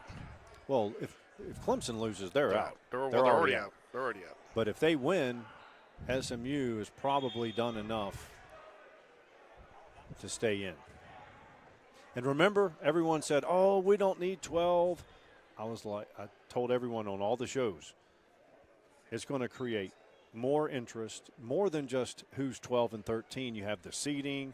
You have these people saying they want to see Georgia and Alabama go play Penn State in 4 feet of snow, even though that's never been college football. First free throw on the way is good. They've done a nice job at the free throw line, Cougars I tell you, have. and how many times have you tried to get a Notre Dame-Alabama matchup? I know we've had a couple times in the 14 playoff, but, we tried to do a home and home, and that didn't work out. So, well, they had it and then canceled it, right? yeah. Nyla's going to press it up with a little bit of speed here over to MC. That did go off, Tori. That is a good call by the official. It's unfortunate for the Jags, but I think that's probably going to do it for Mike. I don't see not knocking down the threes today and getting the outside shots and having to work a little too hard. The Cougar defense was just too much. And then when Spain Park did work, Coach Hatter had some good adjustments, and the Jags got looks. They just didn't fall tonight. And sometimes it's not your day. And Clay-Chalkville content here to take some time off the clock here. Minute 36 left. It does look like they have gone to a man. And then with the size advantage, that's exactly what you take a chance on. But 36-23, 13-point lead. I think, though, too, the Jags have held Clay-Chalkville. If they can hold them to under 40, any victory that Clay-Chalkville's had this year has been under 40. Varsity boys action following this game. Long three, Nyla. Off the rim. Stepped on the line. That's number 24, Mackenzie Hale. She just scored the previous basket for the Cougars. So Alabama in at 11 on the college football playoff. Well, it's not the final one. No, so, I know. Really? Really? It's, a lot of shows I watched today seem to be unaware of that. Did they really? Yeah. Yeah, so those games actually this weekend do mean something? Another long three off the front of the rim. I think the Jags have been frustrated by this zone tonight, Mike. This is the first time on Championship Saturday that no team there's not one game with a favorite of 6 points or more. Really? Mm-hmm. You're kidding me that Oregon's not favored by more than 6 over Penn State? It's a trap. It's a trap because I don't respect Penn State. And Oregon is only a 3.5-point favorite on the How is that not an over the back when you have the ball down in front of you? The girls lay it on your back, Mike. Magic? Yeah. Oak tree? I can just say words too.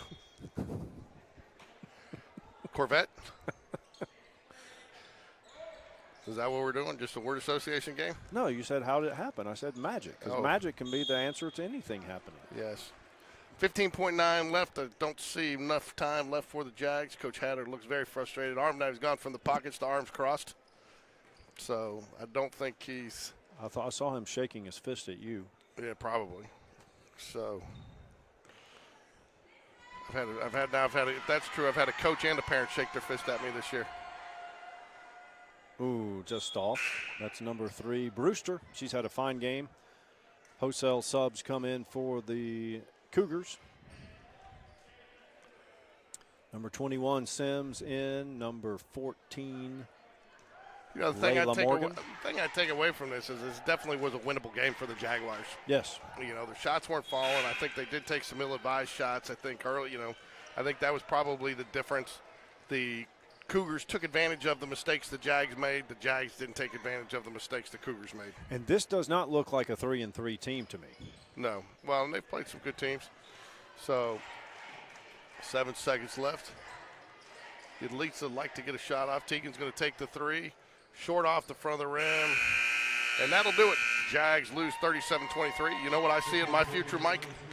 Nachos? Possibly. Maybe a hot dog with some cheese. I might have to try that. So, but we will be back for our second half of the game action today. And we'll carry over we haven't had one taker on the trivia, so we'll carry it over to the boys game. Take a look at it in the chat. And while we get ready here, give you an opportunity to see the flag football highlights. We'll get those going here for you in a moment, folks.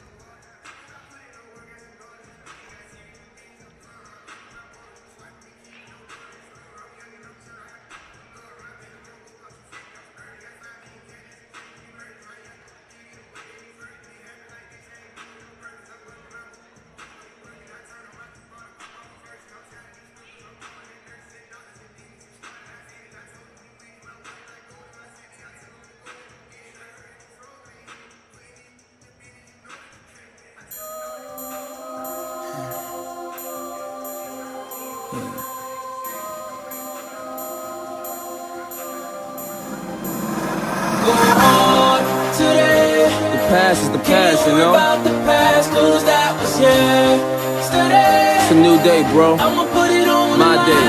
You gotta do it now. Hey, hey, hey. Gotta stay on my grind, 'cause it's my time, my time, my time. If you with me, let me hear you say. This is what we've been waiting for right here, y'all. This moment right here. It's my time. Come on. Low slow. What time it is, my time, you can check your iPhone.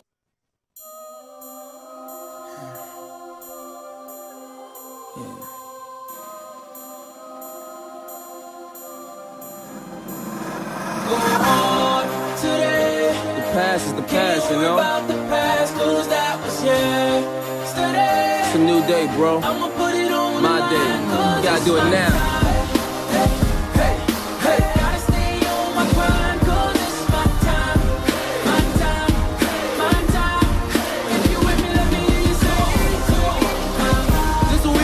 Right here, y'all. This moment right here. It's my time. Come on. Low slow. Guess what time it is? My time. You can check your iPhone. Better say it's our time. I don't even need a watch. I don't even see a clock. Soon as I walk in, it feel like me o'clock. Yeah, me o'clock. Every time I checks, niggas don't measure up and try to blame the Pyrex. I'ma do it bigger than a 5X. Can't ride with a L, so I don't drive Lex. Game so bickery, so full of trickery. Nursery, rhyming, hickory, dickory. Blowing that sour, the hood call it pickery. Biggie, Puffy, Buster, victory. Yes.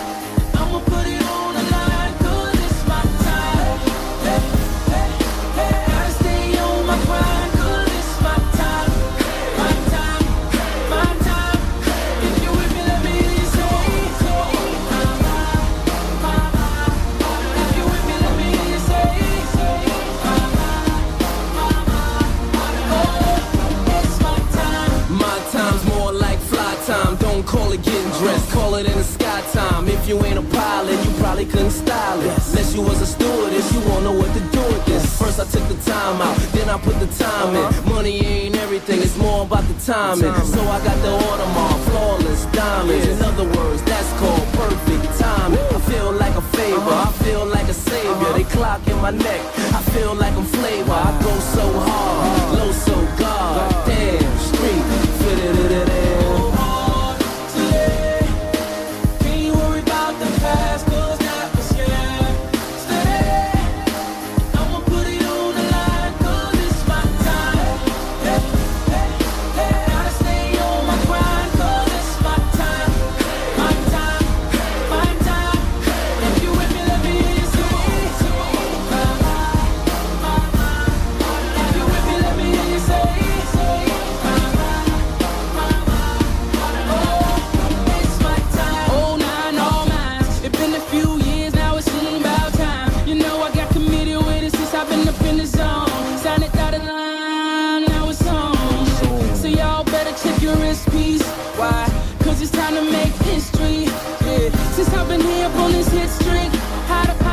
Hell, you gonna evict me?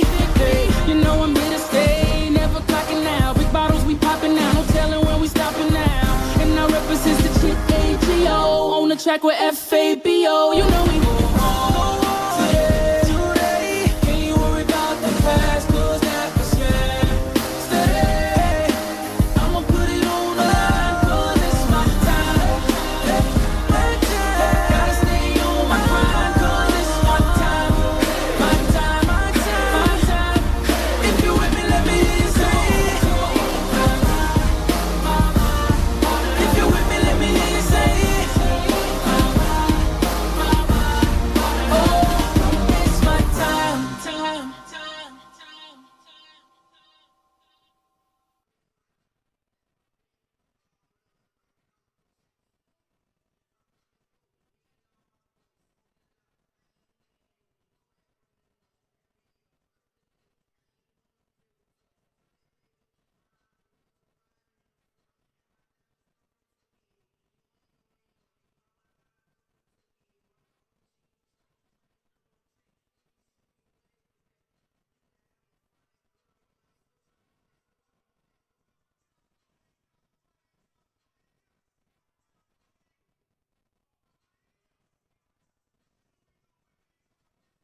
inside of a minute and a half until tip-off. Clay-Chalkville and Spain Park. Clay-Chalkville ranked number 1 in the state of Alabama.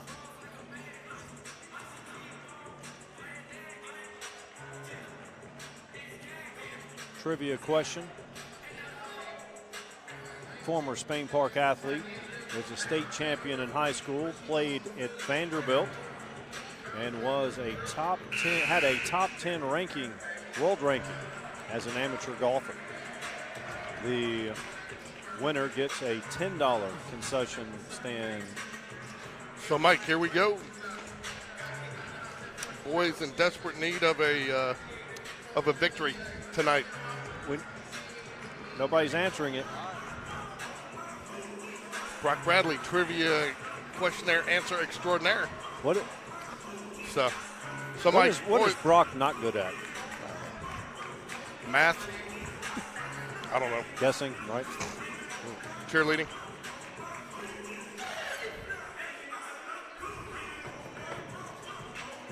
Going to have the national anthem first, it looks like.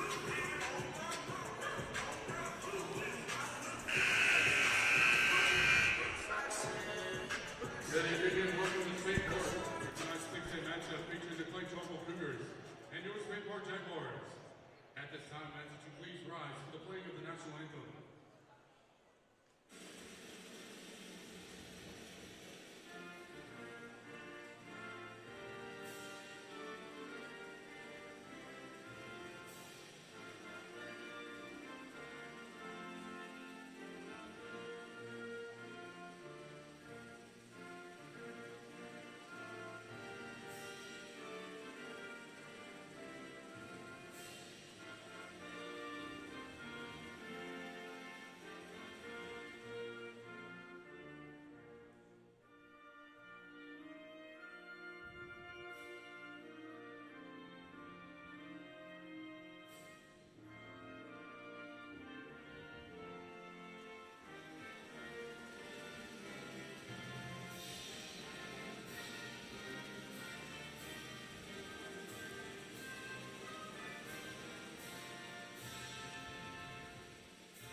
Thank you.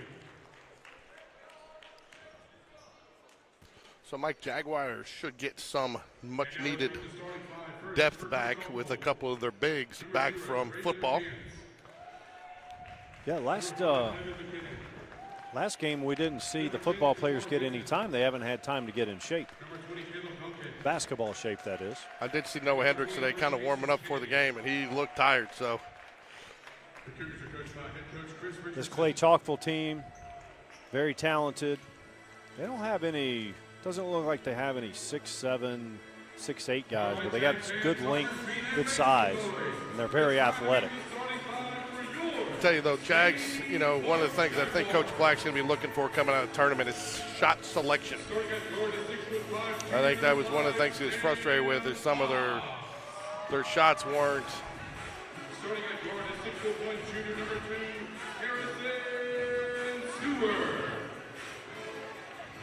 Harrison Stewart getting the start tonight. Junior number 30, Quinn Davis, older brother of Nash Davis. Starting at guard is 6' senior number 0, Josh Ponma. And starting at guard is 6'7" sophomore number 12, Tommy Morrison. Tommy Morrison has looked very good, but he's been a little streaky at times, Mike. He gets hot. And then I think part of that, though, is the defense. When he gets hot early, they start to key on him, and so it gets a little bit tough. And, again, as a sophomore, probably needs to settle in a little bit more and take what they're giving him as they make those adjustments to him. I was talking to Coach Black pregame, and he said he's going to experiment with some lineups. That's typical. I told him that the way we handicap college basketball is it's 3 seasons. You have start to December 31st, then you have conference play, January, February. And then you have postseason, which is conference tournaments. And we talked about the correlation or the similarity in high school because you have the first part of the season, then you have when football players come back, and then you have area play, and then if you make it into the postseason. So it's much the same, and he says he's going to have to experiment with some different lineups. So when is the postseason in college basketball a pretty big deal? Sometimes. I heard it's kind of maddening. Josh Fonbaugh runs the show. Harrison Stewart, right wing. I think you got to find ways to get Josh Fonbaugh more involved in your offense to get him some more shots. His number of shots, and I don't know, that could be on him being too selective at times, but I think he's got to be putting it up in the air more, don't you? I do, and he seems to be not an excellent shooter, there we go. He's a scorer, and sometimes the defense dictates what you can and can't get. Jump stop. Back out top to number 23, Aces Kennedy. Aces, what a name. That's a basketball name. Yeah. Now number 5, McKinnon. It's like the guys that play baseball for Oxford, Rocco Maniscalco. Yeah. I mean, there's just some names that just go well with the sport. I don't think you want to play poker with aces. No. It's like you don't want to race against Lightning McQueen, right? That's Hinton with the ball. Clay-Chalkville very deliberate in their set here, Mike. Yep, they're long three. Wow. Bottom. That's number 5. Devin McKinnon drains it from the parking lot. Josh has it taken away. Aces takes it to the hole, scores. Just like that, it's 5-0 Cougars. They're going full court press. They play up tempo. They try to wear you down.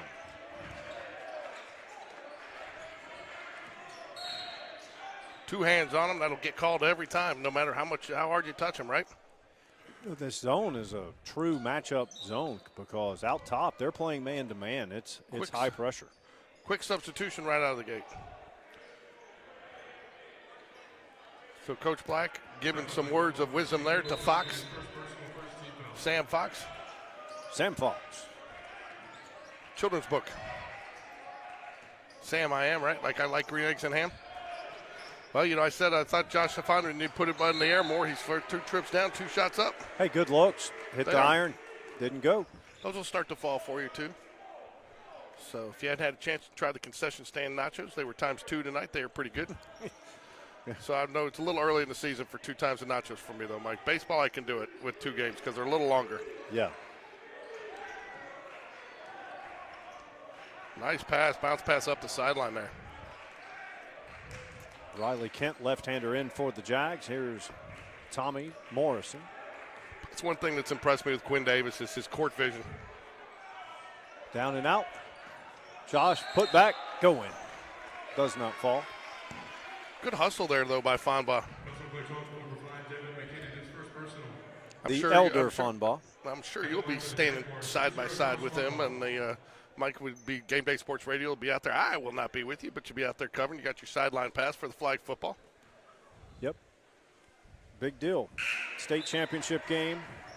We need all the fans from Spain Park to come up and show out because later tomorrow night, Thompson and Central Phoenix City play in the boys 7A title game. So they're going to have their fans there. They will. So here we go.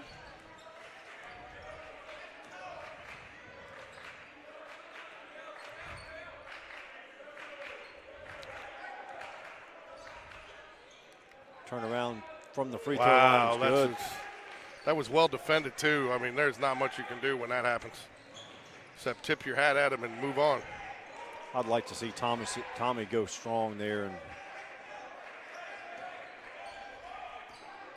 create a foul situation. Riley Kent with the ball. Drive left-handed. Good. No. Does get the contact. That's what you were talking about, though, having to take you're going to have to take those shots, and you're going to have to take those opportunities when you see them.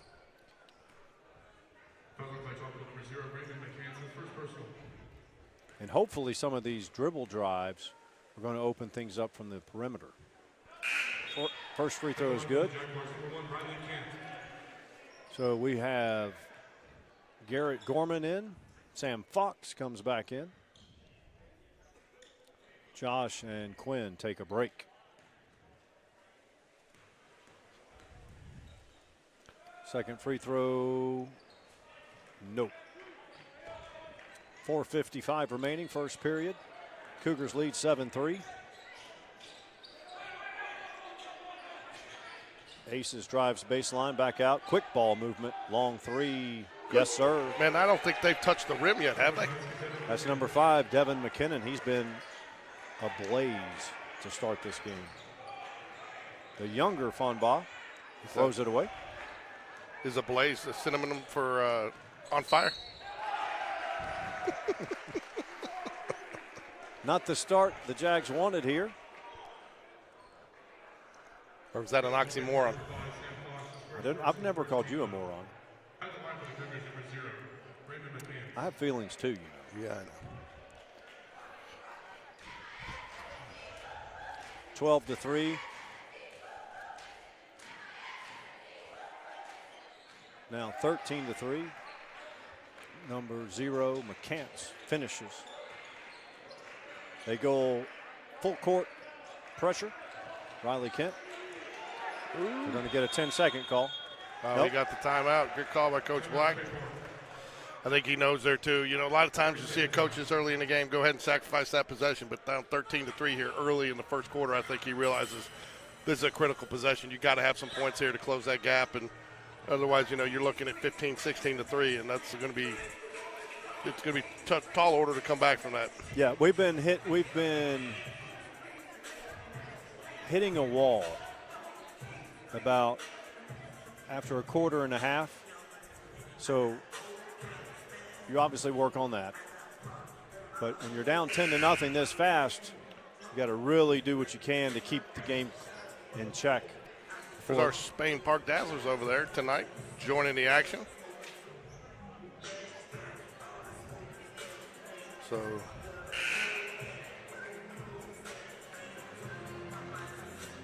actually, I would have hoped for a better crowd tonight. Number 1 ranked Clay-Chalkville in the house.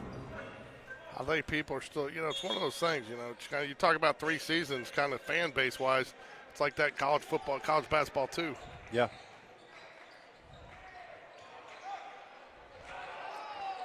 I think he should have taken that one there, Mike. I think one too many passes. No, he got blocked. Oh, we did. Okay. Left hand finish. Out of way, Josh. Leads down to 8. Under 4 minutes to go, first period.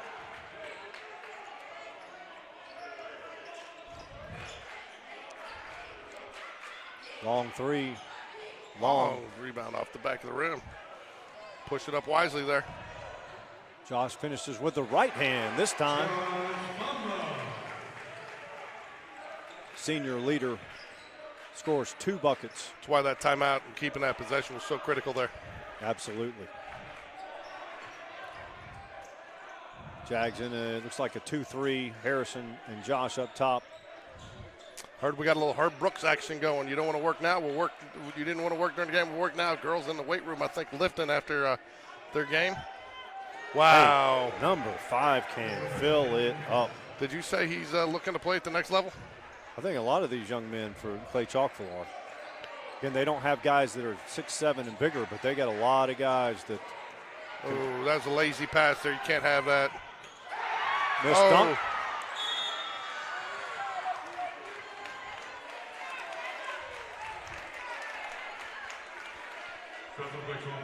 I don't know why the Clay-Chalkville fans are cheering. They do realize that still counts as a miss, right? Absolutely. I'd like to see Harrison Stewart get some more looks too, Mike. Against this defensive pressure, it's going to be tough, but yeah. You know, he's one of those shooters that's got to get into a rhythm. You know, when he gets in a rhythm and he's hitting. Wow. Careless there. 3-pointer, good. Number 5, Devin McKinnon. Cannot miss. He's incendiary. Is that what you said earlier? No, that's your own word. Sam Fox finishes. 2-point basket, Sam Fox.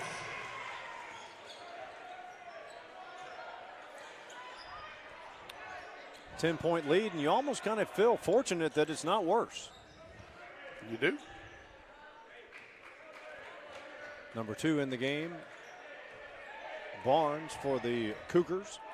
I tell you, that's such a weapon for Clay-Chalkville, too, to be able to extend their shots that far past the perimeter, because that's going to open up stuff underneath. If the Jags extend it, you really find yourselves in a no-win situation if they're hitting those, right, Mike? Right. And look, number 5 has good size, too, so it's not like he's a 5'11" guard that you can easily guard. Off the back of the rim, rebound Sam Fox. Gets it ahead, nice eyes up. Harrison Stewart, maybe that'll get him going from outside. I know Jags haven't gotten any looks from three-point land, but he has a chance to go to the free throw line, cut into this 10-point lead. Got big number 22, Zach Erickson. Played defensive line for Jags football team that went undefeated in the regular season. Lost in the Elite 8 against Saraland.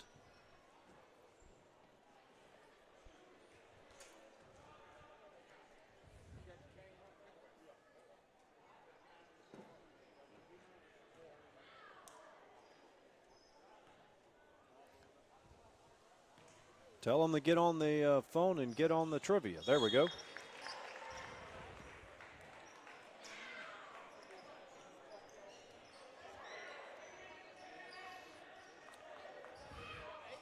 Lead is 8.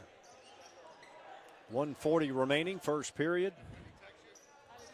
Number 5, McKinnon, has been on fire from deep. Jags extending that zone out a little further. Cooper Gann in for the Jags. Long three again. This time he misses, but steps on the line. Cooper gave him a little bit of a push. Ref didn't see it. Again, 5 fouls to 1 foul here, though. Jags shooting 2 the rest of the way. That's what you want to have, that fouls in your favor when you're trailing, right, Mike? Yeah, and it was nothing against the kid, but it's nice to see 5 is human. He missed one. He did? Mm-hmm.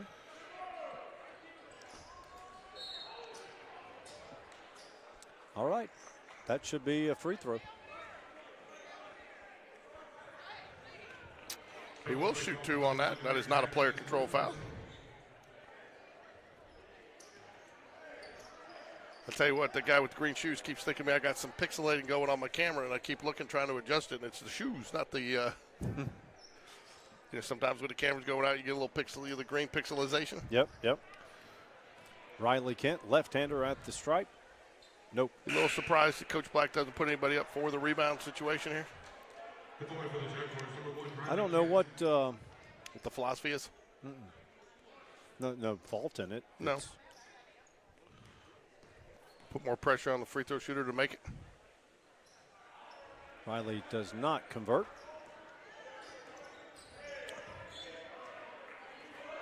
Cougars lead by 8. Number 15 in, Larkins for the Cougars.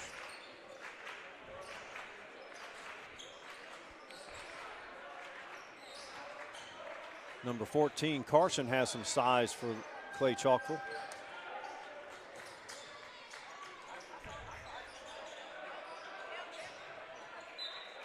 We'll stay with the Cougars. We've seen a lot of bodies for Spain Park to be on the. We haven't seen Walker yet, but we got big Zach Erickson in. Gives the Jags some size. That's number 2, Barnes. Nice pass. And the finish by Barnes. Good job by Sam Fox getting the ball in there quick before they could really set up their pressure. All right, Riley, knock him down, young man. You got to take advantage of this if you're the Jaguars with these, you know, what they were 5 fouls there with about 1:30 left. Second or third trip to the line with the 5 foul situation. This is where you, when you're down, you've got to be scoring when you're trailing with the clock stopped. You're not getting a lot of good looks in the half court. Fouls will reset to start the second quarter.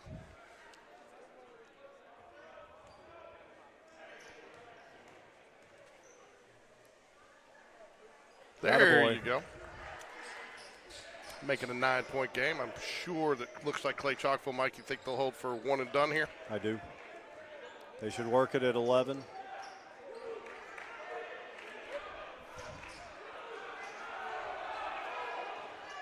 Cooper Gann out top. Oh, I guess you got the foul to give. You got the foul to give, so smart call there. That's some high-level game theory. Crawford Blevins going to check in here along with number 10 for the Jaguars. You got it right, but I'm only going to say Coxhead. Blevins. Walker Coxhead checks in.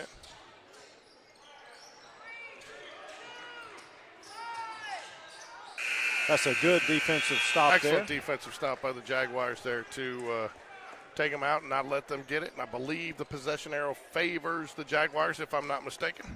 Hey, do we have chat on? I did. I took it off, though, when you weren't getting anybody. I mean, mine are showing Brock up. Bradley, Trey Del Greco, Patrick Martin, Virginia Green. Does any of those?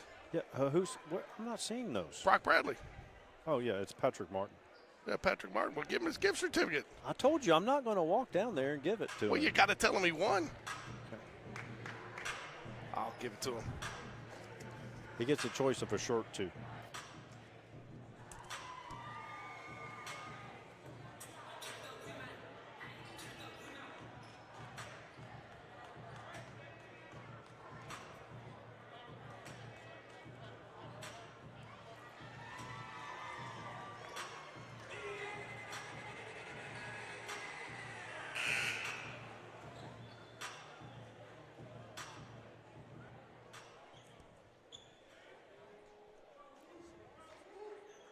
You know, if you're going to put the trivia question out there, Mike, you got to know the answer.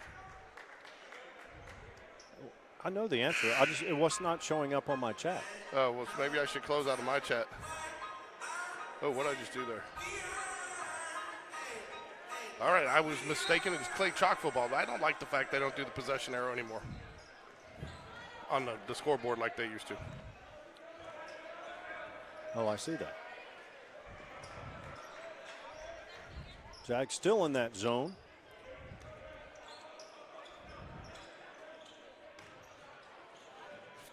Tipped away, but recovered by the Cougars. Bring it back out top. They'll reset. Long cross-court pass.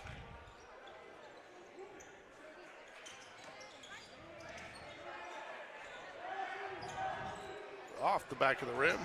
Tips it back to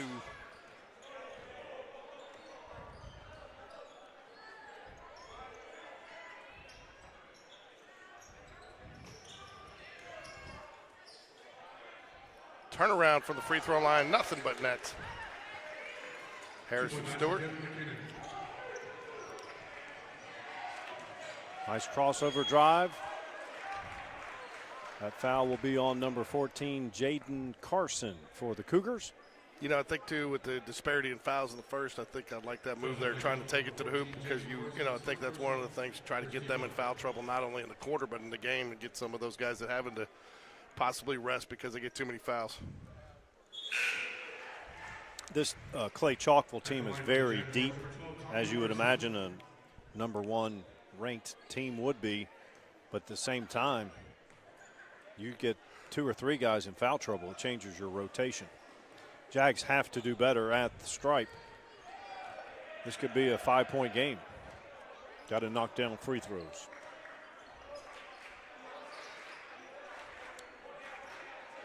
Cougars lead by 10. Harrison Stewart on the ball. That's number 23, Aces. Aces up, aces and eights. Number 5 has been aces, kings, and everything. Straight flush, three-pointer again. Oh, you could tell the minute that left his hand with the rotation, it was going to look good. He cashes in again from three-point line. Oh, look at 2 Jags there. Both thought the other one was going to get it. They let it go wide, and there Clay-Chalkville makes them pay. That's number 10, Hinton. Going to be another hold, I believe, away from the ball on the inbounds pass there. You can see how this team can just absolutely snowball you. Oh, yeah. Just get it going. They can defend. They've got mid-range. They can hit from deep. Full court pressure. Quinn Davis brings it up for the Jags. He's guarded by Barnes. Tommy has the ball. Sam Fox. Quinn Davis for three, short. I tell you, Clay-Chalkville has been very good, Mike, at taking the long rebound of the Jaguars into transition. Yes, they have, amongst other things. They can defend, they can shoot.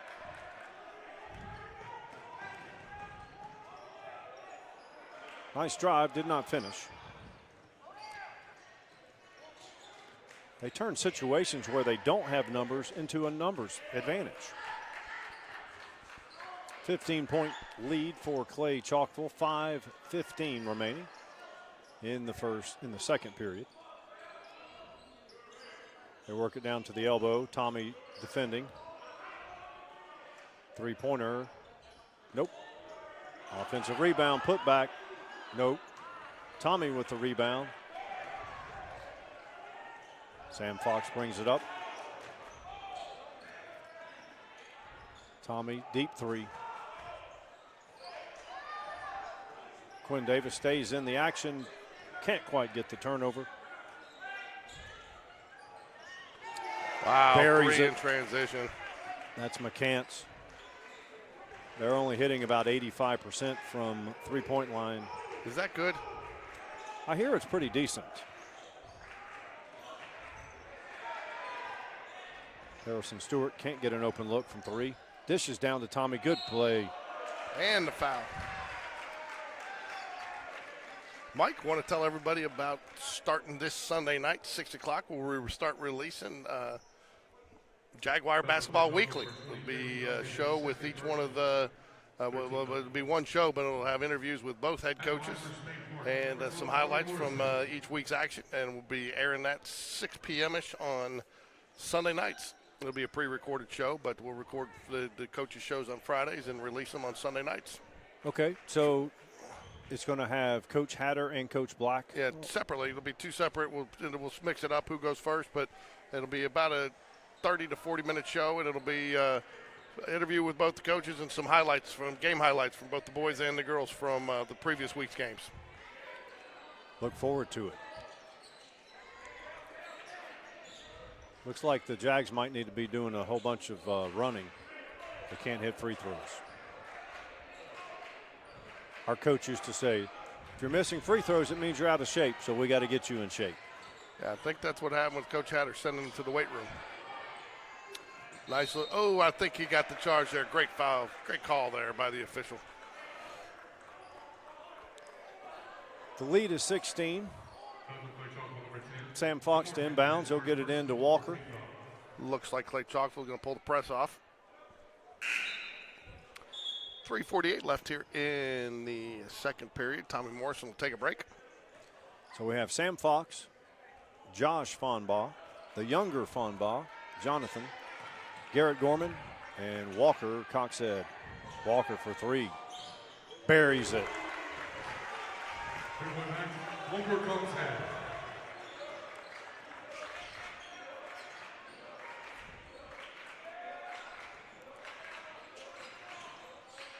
Barnes down low, back out top, long three. This team is on fire from deep.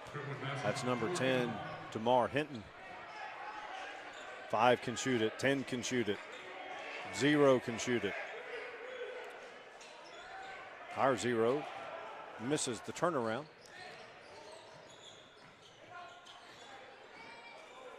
Long three again, short.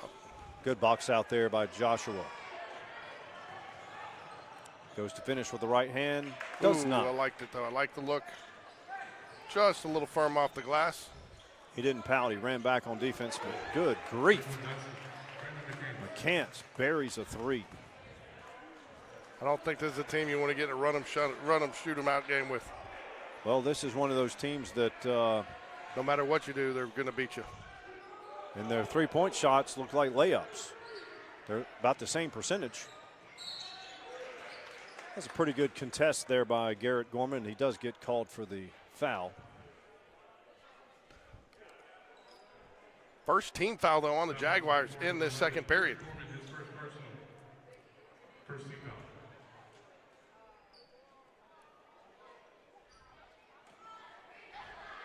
So, Mike, you'll be out at the Protective Life Stadium tomorrow, sending out some updates on girls flag football championship. I'm glad you said that. I do need to remember to post those on Twitter or X. Yeah.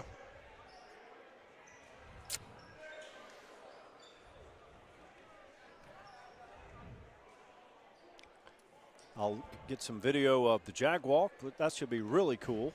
Yeah. Jag Walk down at Protective Stadium. If you need some technical help there, I'm sure there's some students that know more about it than we do.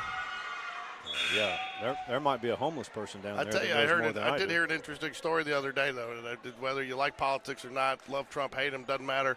I did think it was interesting that it was his son, Barron, his 18-year-old son, that talked him into doing all those podcasts and getting him away from traditional media, which a lot of people, it was his son, his 18-year-old son, that talked him into doing that, Yeah, the world's changing. Legacy media is becoming less and less relevant. And, but again, it's the kids, that's where the got to really lean on. I mean, they need to lean on us for some of our guidance and wisdom, but I think some of the tech stuff we can definitely learn a little bit from them. No doubt. Amir Jackson in for the Cougars. They'll get Josh for the foul there. Cooper Gann, number 3, back in for Jags. Walker will take a break. But apparently that was a widely known story, and that shows you how into politics I was during the. Right. Because I just heard about it last night. Close to a travel, but Josh comes, puts pressure. That's number 15. Larkins for the Cougars. Going to get the timeout. He's going to get the 30-second timeout just on the heels. I saw the official raising his hand for the 5-second call, so good call there by the Clay-Chalkville head coach. I think we're going to have head coach Morgan Lambert on at halftime. They've got they're going to be at the Flag Football Championship game tomorrow, and then Sunday they will be in Jackson, Mississippi for a competition. So he'll give us a brief update.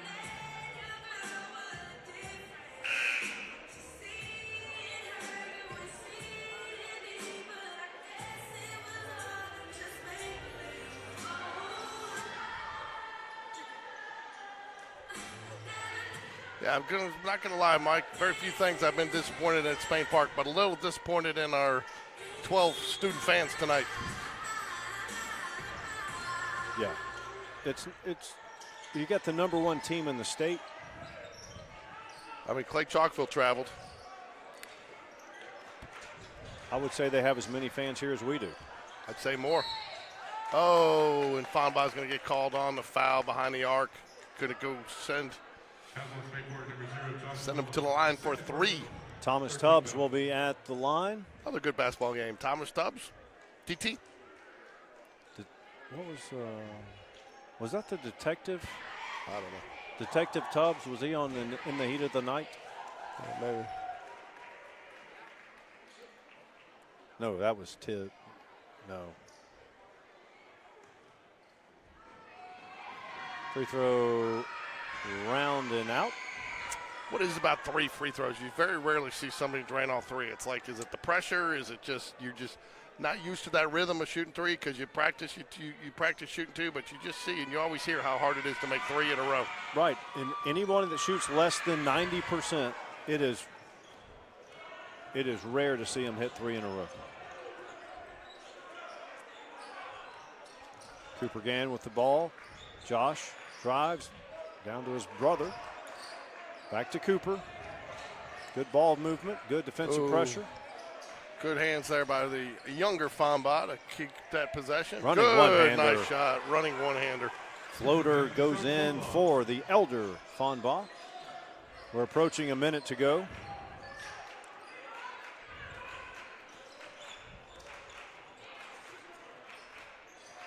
Under a minute now. Good call there by the official. Lost the handle of it. Cooper Gann recovered nicely there. help create that turnover.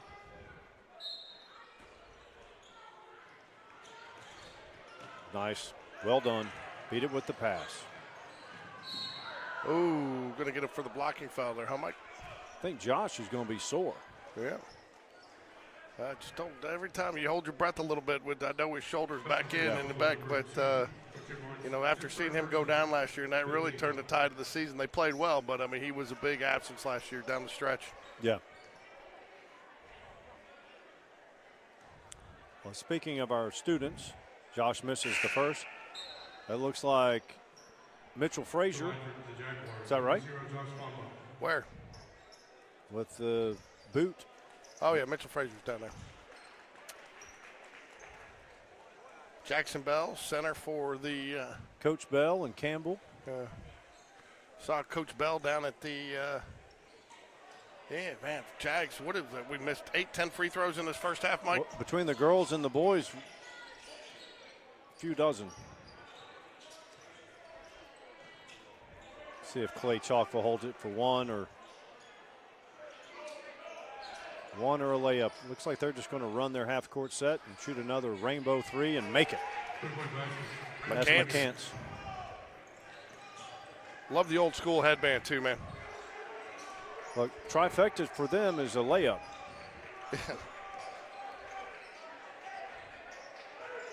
They've shot the ball very well. As I say, I think they're going for the cycle every position on the three-point arc. At half, I'm going to go look at the shot chart. When you shoot 70+% from three-point land, you have a good chance of winning. At the half, it's 43-22. Cougars lead. So what are the, just real quick, Mike, what are the cheerleaders, are they doing one of their routines here that they're actually going to use for the performance this week? I don't know. Maybe Coach Lambert will tell us if she comes on. Remember, she's got short-term memory. You got to remind her sometimes. What?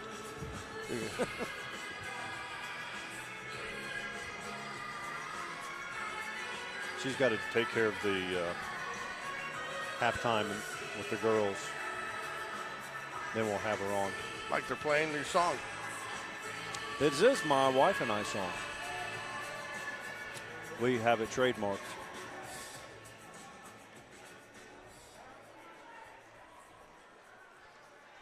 This looks like it's going to be one of their game day performances. That's what I was asking a minute ago. Well, I had to see it first.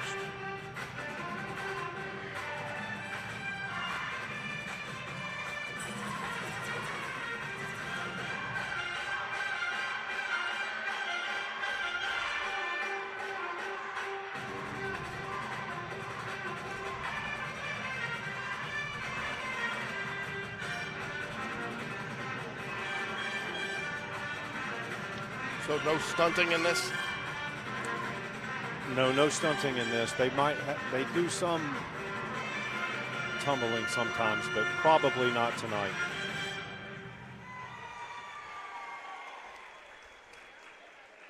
What's with the arrows on the dots? Magic. Does that show them from the backside which way's down? So they get the letters the right way? No, the blue arrows? Yeah. No, that's part of their game day routine. Oh, it is? Where Okay. it says direction. Oh, here we go. We got the dance team. The Dazzlers, right? Yeah, I believe so. That's the only thing about broadcasting from this side, Mike, is we don't get the I know. We don't get the phases.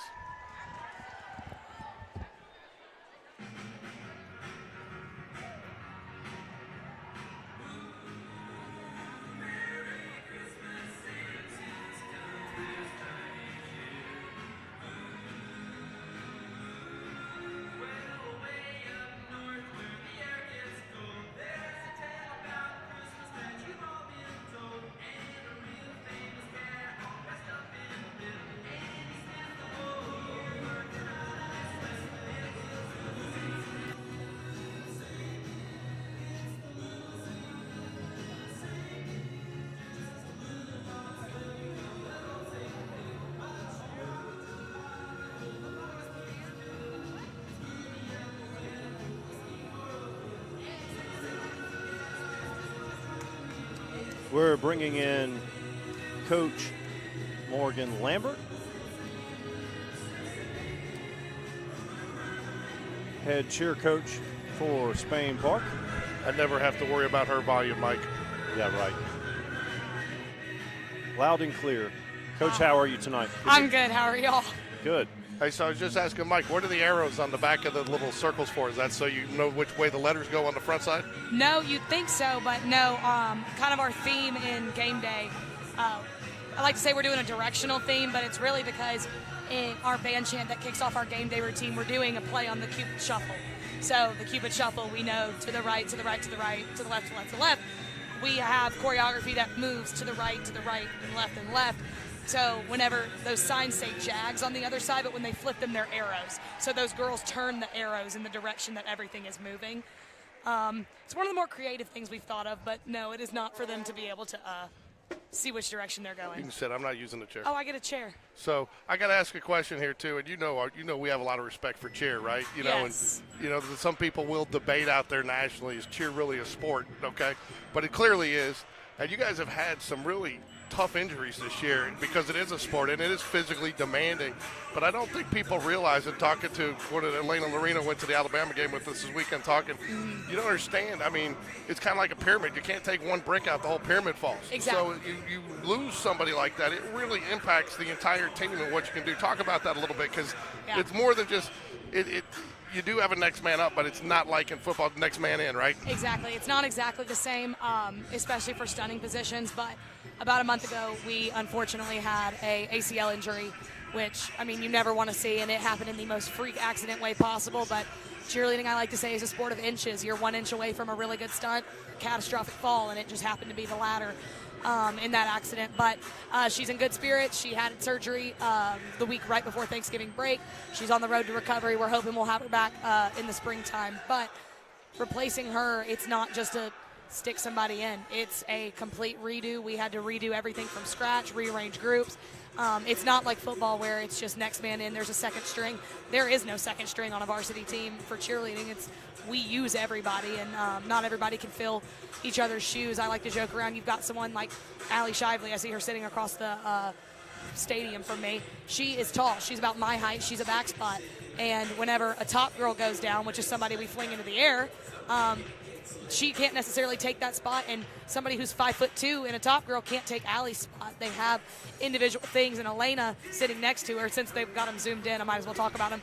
Elena's a base, so she can kind of go on both sides of the stunt, but if I asked Elena to go more than 3 feet off the ground, she'd yell at me and say no. She does not want to go in the air. So they're not exactly interchangeable.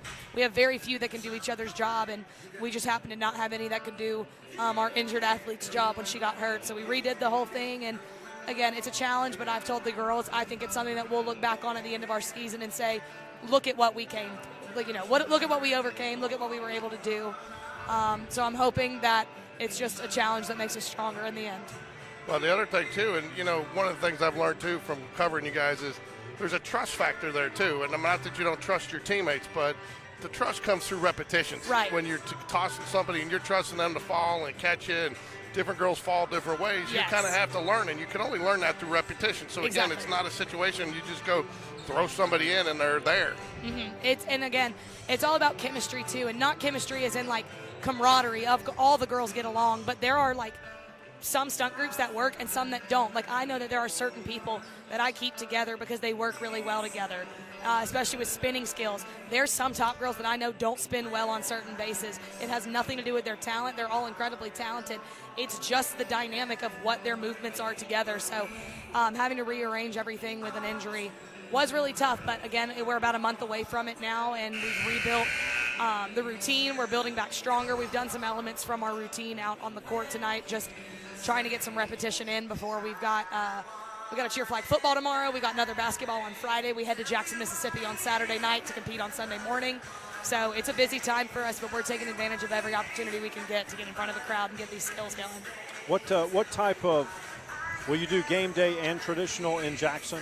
We will. The main reason we're going is for traditional, but for a 4-hour drive, I figured we might as well throw everything on the mat while we're there. I'd hate to drive 4 hours and only compete for 2 minutes and 30 seconds. Might as well extend that to 5 Now, minutes. you've already qualified in one of the two, correct? And so Correct. you're hoping, which one are you hoping to qualify for in this weekend? Traditional. So Traditional. we fell on bad luck to where our ACL injury happened less than a week before we went for our nationals bid. And it was, the girls did everything they could, but it's an impossible situation to be in. We were asking them to climb Mount Everest, and they did as best as they could, but they've tightened up the restrictions on who gets to go to nationals this year. It wasn't our day. After a week, that was not our week. So we're just kind of putting our heads back on straight. We've done a lot of morale building since then and getting our confidence back, because when you see, and of course, it wasn't an injury that nobody saw. They were in the warm-up room for a showcase, getting ready to go on the mat in front of everybody when our ACL injury happened. So they watched the team get hurt. That was in Gadsden? Yes, it was at our Gadsden showcase. And, I mean, I've been there before. I've watched people break their leg in 4 places, tear ACLs. I've seen it all. It shakes you to your core. At the end of the day, cheerleading is a mental sport. And ever since that between that and the first competition, they were just rattled, which I don't blame them. I mean, that was the first time I think any of them had seen something like that.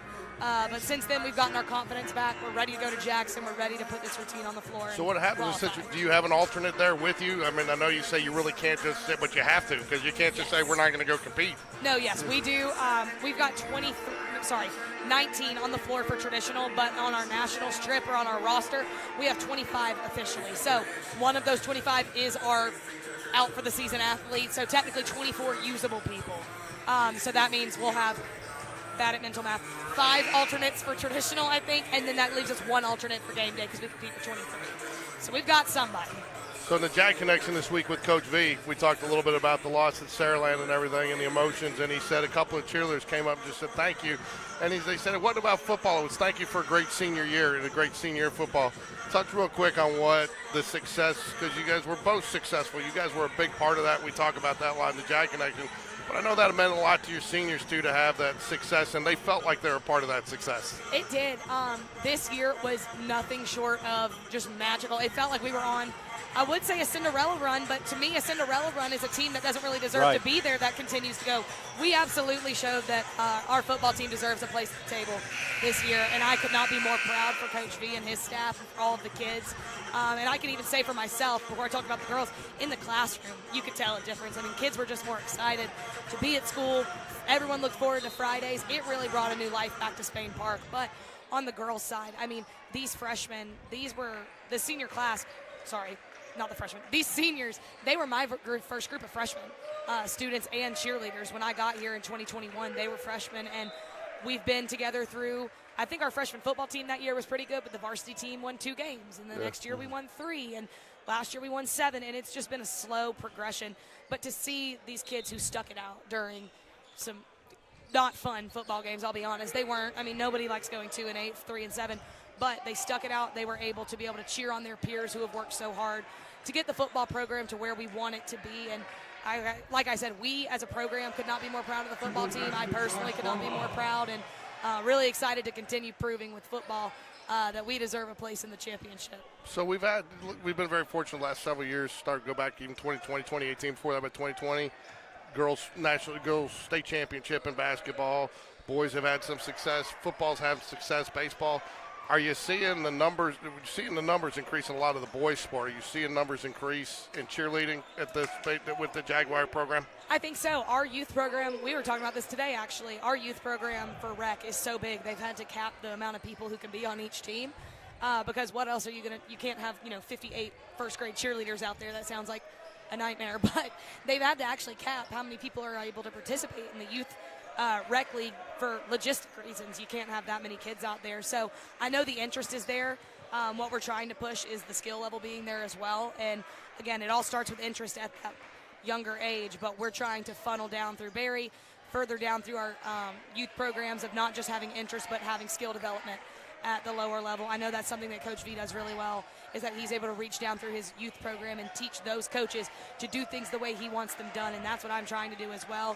Of course, everyone wants to see their little babies out there in the cute skirt and the pom-poms, but at the end of the day, this cheer program starting at first grade has a finish line, and that's the varsity team, and we've got to do more, I believe, at the youth and middle school level. From the high school standpoint, I've got to do more reaching down to foster that interest into development.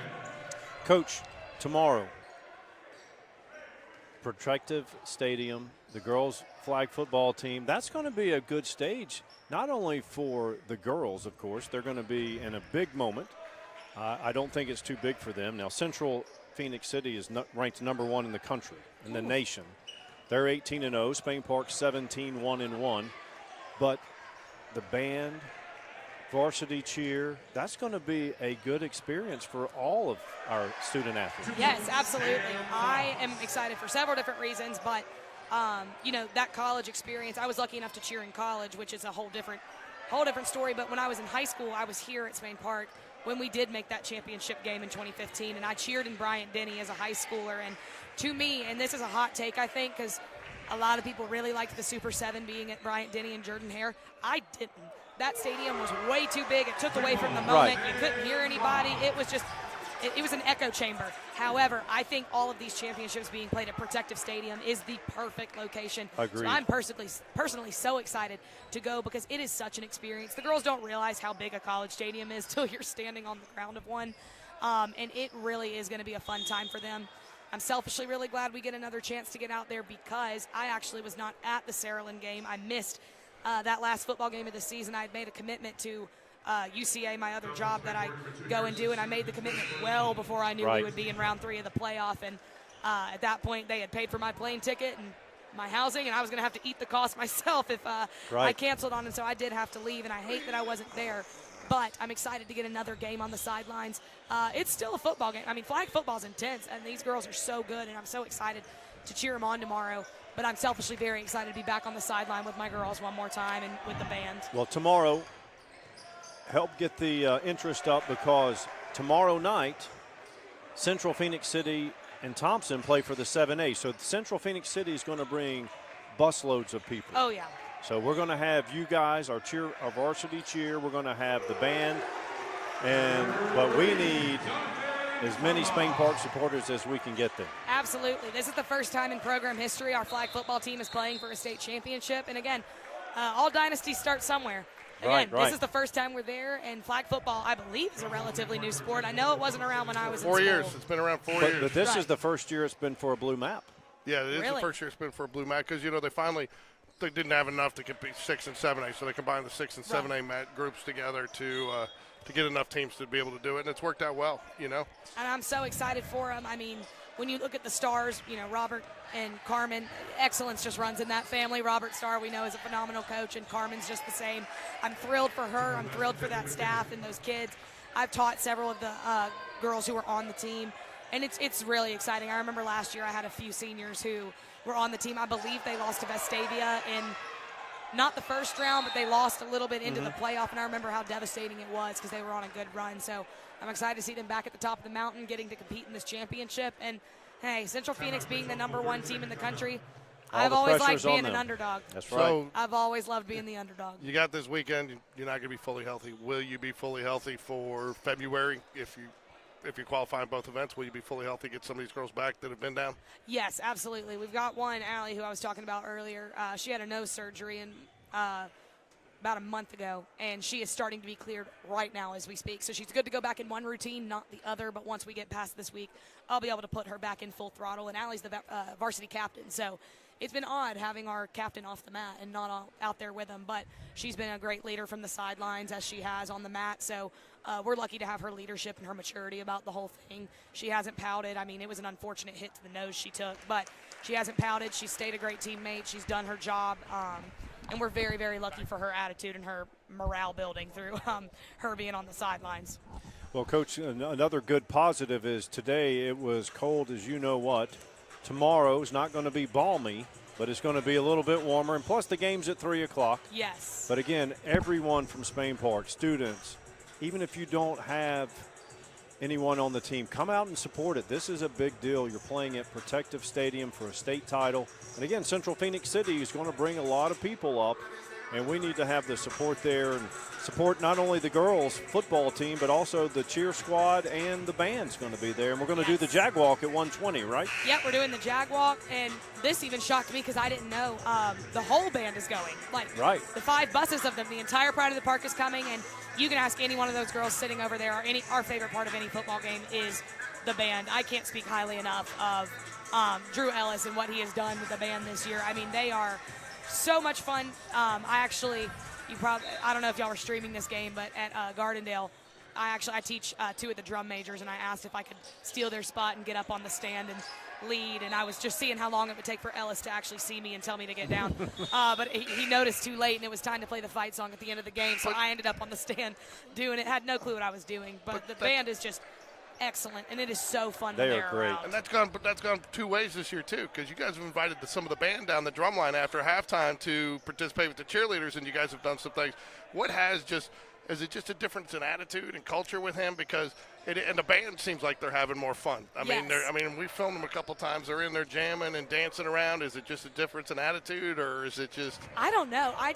I love it. I know I've heard that Ellis runs a tight ship, as he should. I mean, the marching band looks fantastic, and he's clearly got them under control, but they sound great. I mean, they sound like they're 3 times larger than they are. I guess they're just playing so well, and I'm not musically inclined. I don't know how to play an instrument. I played the recorder in 4th grade music class, and that's about as far as my music journey took me.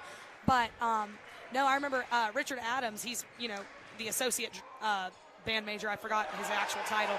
But he emailed me midway through the season. He was like, hey, the kids think it would be fun if, the drum line came down and we did like a 3rd quarter jam. That's what we started calling it. With the cheerleaders, like, would y'all be in for that? And I was like, absolutely. So at that point, they came down and just started playing. And, we made a little routine of it. We did it at the pep rally, got the whole student body involved. It's been really fun. Let's keep that. Oh, yeah. I love the working relationship we have with the band. They, we do what we can, but I joke around all the time. Instruments are louder than mouths. They've got a lot more sound. But they've been really good with collaborating with us, and we'll cheer, and they'll put the beat behind us.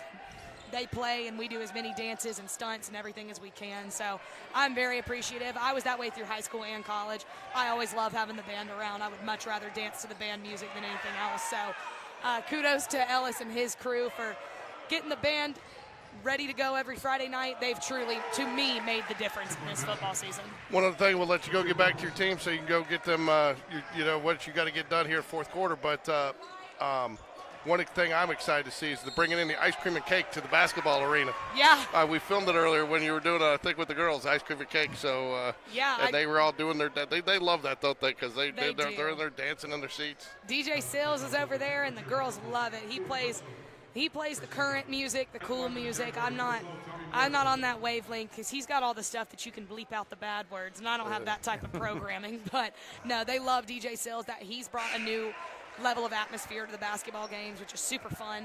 And yeah, ice cream and cake, it's my favorite Spain Park tradition. I still don't know where it came from, but I don't think anyone knows where it came from, but it stuck around, and of course the girls love doing it. And it looks like DJ Sills is on board because he's the one who played it earlier.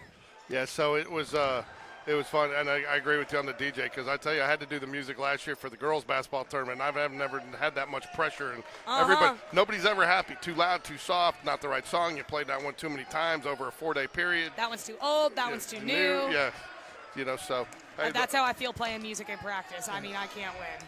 And last thing I'll tell you, I have not been successful yet, but at the Jag Connection the other day, I did try to start recruiting. I asked Hudson Reed if he was going to do the flip for you at the end of the game, but he said no, he's out. His parents said no. So because I know Dakari Shanks is graduating, so we're working on finding somebody to do the flip for you. I joked around with the girls. I was like, y'all, with all these backflips, we're going to have to go co-ed for nationals. Like, I'm going to have to recruit these guys to the fold. No, I love that, and it's fun that the boys are tumbling out. That's not full-blown cheerleading. I mean, lots of people can just do a flip. It is pretty cool. After a full game of football, they, do a little nod to cheerleading and do their own little flip. It's super cool, and that's another thing. And while I guess I have the mic, I'll say, too, just to publicly thank Coach V. Coach V has been so instrumental in making my team feel very important and very included in the success. I know you talk about all the time, like, your cheerleaders have to feel like they're a part of the success. They absolutely do, and it's because of Coach V. Coach V makes sure that they are very respected, that they are well loved and taken care of every time we've gone on the road. He's made sure their meals at the Cracker Barrel and Foosackly's, wherever they've been on the away trips. I forgot where they went for Saraland, but Coach V has been instrumental in making my girls really feel loved and appreciated, which goes a long way. Cheer often is a very thankless sport and an overlooked sport, so the fact that our football coach in a record-breaking season, best season we've ever had at this school, I think, took the time throughout the year to make sure that they felt loved and included. Means the world to me as their coach, and the world to me as a colleague of his as well. You want some good theater, go watch it back and watch the Jag Connection. The last 20 minutes of the night, we had Coach V and his dad on together. It was great. Oh, my goodness. And no, Dad, Pop, that's not a no, son. That's not how it went down. I told everybody it turned out to be an episode of the Family Feud. She'll kill me for saying this, but my mom, and you might know this from sitting in the parent section at competitions, my mom comes to the competition. She's at nationals every year. She is sitting in the crowd with her pen and her paper, writing notes on all the other teams in our division. She comes to basketball, football games. She's not here tonight, but we may have to do one of those episodes where I bring who my team calls Mama Cree. We may have to bring Mama Cree on the I like that. on the stream. That's why I did ask Coach V. I said, is there ever a time when you make a play call and it doesn't work in the game, you sit there and think, I'm going to hear about that one from Pop? And he said, all the time. And that is the same. I joke with my mom. You know, you can take me out of cheerleading, but you can't take the cheer mom out of Christy. But it's great, too. And I know Coach V appreciates his family being there. And to me, my mom has been the biggest cheer mom on this planet Earth since – I guess I started cheering, 2002, 2003. It's a part of her as much as it's a part of me. So it's very cool to have her around and be my little extra support staff. Maybe it's more mental support staff, but no, it's cool having her around. So maybe one day I'll have to get Cree up here on the live stream. Yeah, absolutely. Well, good luck on Sunday. And I will tell you, I told you a few girls early on tonight when they came in, I said, I've been missed you guys. And I really? I said, yeah, I actually really do, because it is not the same doing a game when you're not there, or watching your child playing a game when we don't have the cheerleaders. It's just something missing, you know, right. And it does, and it's just a lot flatter, and so you guys really do bring a lot to the atmosphere, and then it's not just for your girls. I mean, you raise the level for the kids playing and the students, and so thank you for what you do, because you're a big part of the success here at Spain Park. Thank you. I appreciate it. We Thanks, love being Coach. here and love doing what we do. We'll see you tomorrow at Protective Stadium. Yes, see y'all at Protective. And you've always got a mic here anytime you want to come talk to us You at know basketball. I'll come and talk your ear off, George. Because I've got some more questions I want to ask you. I got one, and we're not going to do it tonight because I think it's a much longer conversation, but you brought it up earlier. I want to find out why you don't see as many guys and cheer anymore. Oh, we can absolutely. I'll get on my soapbox on that. Okay. On a later date. All right. Thanks, Coach Morgan. Thanks, of course. Coach. Go Jags. Go Jags. Mike, we probably should have kept her on while we're talking to her. Oh, so while we're talking to her, the Jags have gotten back in it, so we probably need to keep her on. Yeah. I gotta go play music, but if you need me, So. Yeah, Jags played much better this period. Definite increase in the intensity level. I don't think they were, and I think, too, they're doing a better job, Mike, of protecting the basketball. Well, in Central Phoenix City hit about 90% from deep in the first half, so that cooled down some. Well, that would be relevant if we were playing Central Phoenix City. We're actually playing Clay-Chalkville. Well, I just got through talking about Central Phoenix City. There are two teams tomorrow. But I'm sure whoever Central Phoenix City's playing tonight is not happy they're shooting 90 from three-point land. Right. They might be. Leads down to 10. I think, this is the best-case scenario. What are they held them to, 8 points in this quarter? Jags are scored about 20. Yep, they cut into – at one point, Clay-Chalkville led by 20+. Now it's 10. I think the last thing you want here, just trying to close out this quarter the way you close out the half for the Jaguars. Do not let them get a good, clean look. And, defense has definitely stepped it up. A lot more physical underneath the boards, too. Good defense. Garrett Gorman. Cutting off those dribble drive lanes, too, Mike. Yeah. Approaching 10 seconds in this quarter. I think if you get out and they don't get a clean look and no points there, I think you got to feel good about it. McKinnon. Oh, thought he was there. They're going to call Walker. Yep. I tell you, that official has bailed some people out both sides of the ball today.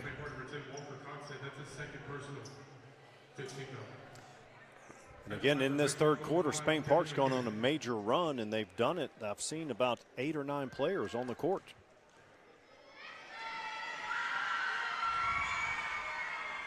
Free throw is good. That's McKinnon. He has had an outstanding game for the Cougars.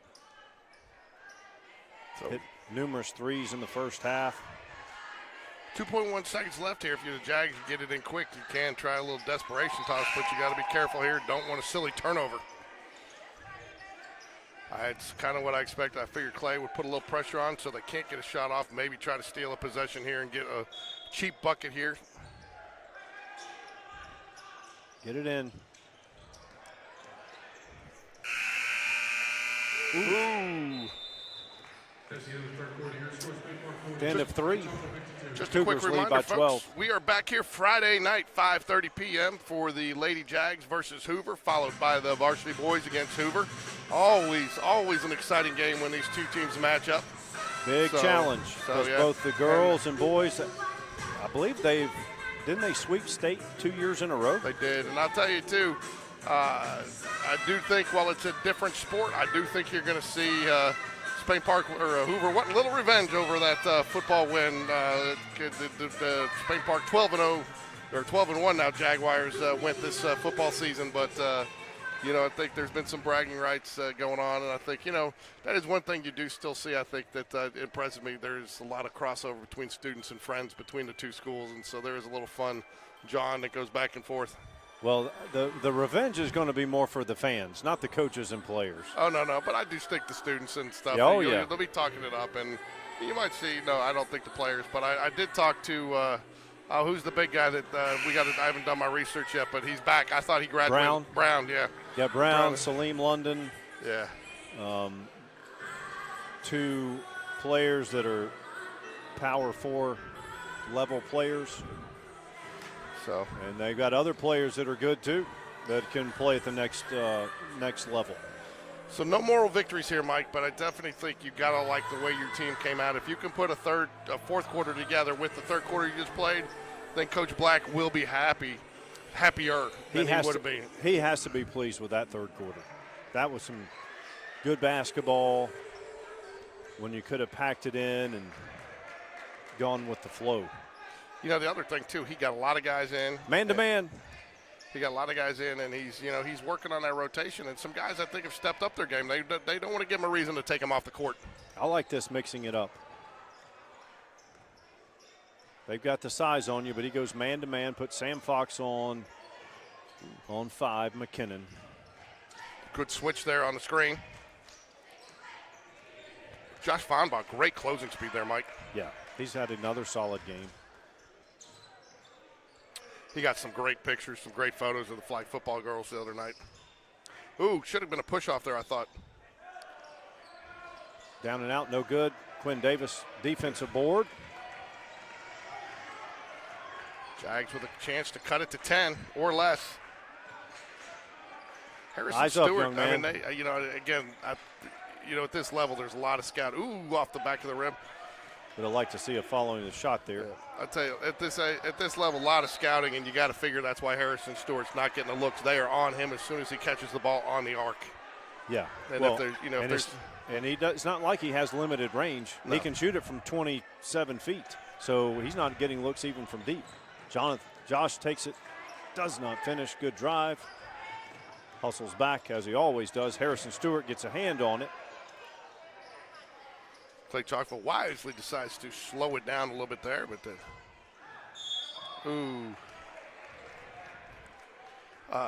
but a couple of guys that can get you back in this quick. Harrison Stewart, Quinn Davis. I mean, both of them with Morrison. Devin McKinnon at the line. Fonbach. I mean, you got a lot of three-point shooters out there. Sam Fox not afraid to drop it from 3. There's been no answer for number 5. I mean, he's just solid. 52-40, 6:31 remaining in the fourth. McKinnon at the line.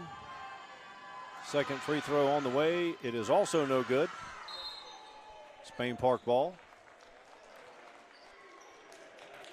All right, so here we are. Number 5 finally shows he's human. He missed 2 free throws.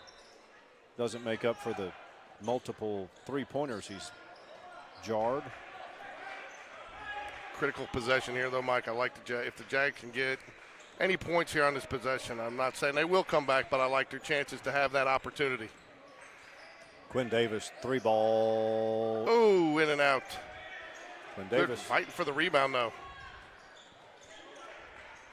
Hard to get good looks against this half-court defense. Cougars making them work. Nope. They just can't get them to fall. They're getting some good looks, Mike, and I think, again, if you're Coach Black and you go look, I mean, they've had some good looks. They've had a couple down and outs. And, again, the Jags this second half started to create some turnovers, too. They have. And 5:52 left here. And I'll tell you, this had the makings of the Jag Classic tournament of a hot clock in the fourth quarter. Jags said they'd no sir this game, right? That's right. They've third quarter was a very good quarter. I think Coach Black, he may not say it out loud, but he liked what he saw in that third quarter. Harrison drives, left-hander. Called it on the floor there. Okay. Harrison a little frustrated. He's not getting a lot of looks. No, and when he does, he gets fouled on the floor away from the basket, does not get the chance for the and one there. That would have been nice. Definitely and one situation in the NBA. 50-50 college and not so much in high school. Deep three, Harrison Stewart. Money! There it is.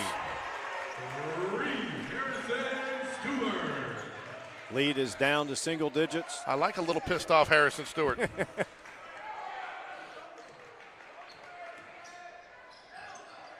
Got to get on him.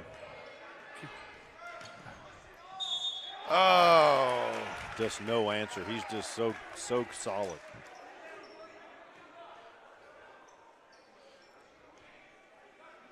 You have to go contest the three. You do. Then he can dribble, drive. And his elevation there, I mean, he is shooting that right below the rim, and I mean, he's holding it to the left, wisely holding it till he draws the foul and then getting the shot off. Devin McKinnon at the line. Been the player of the game so far. He finishes the conventional three-point play. Lead is back to 12. Ooh. No, wisely called by the official. A lot of officials missed that call, but he had not established everything over, right? You got to establish all 3 points. That is correct. Joshua Fambaugh, yes, sir.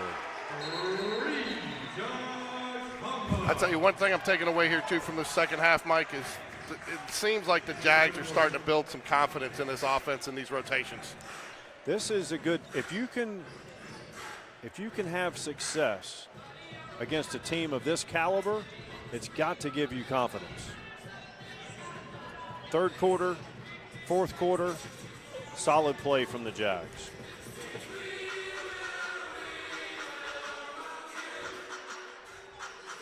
And again, this Clay-Chalkville team, #1 ranked team in 6A in the state of Alabama. A lot of basketball to be played, of course, before we get to February.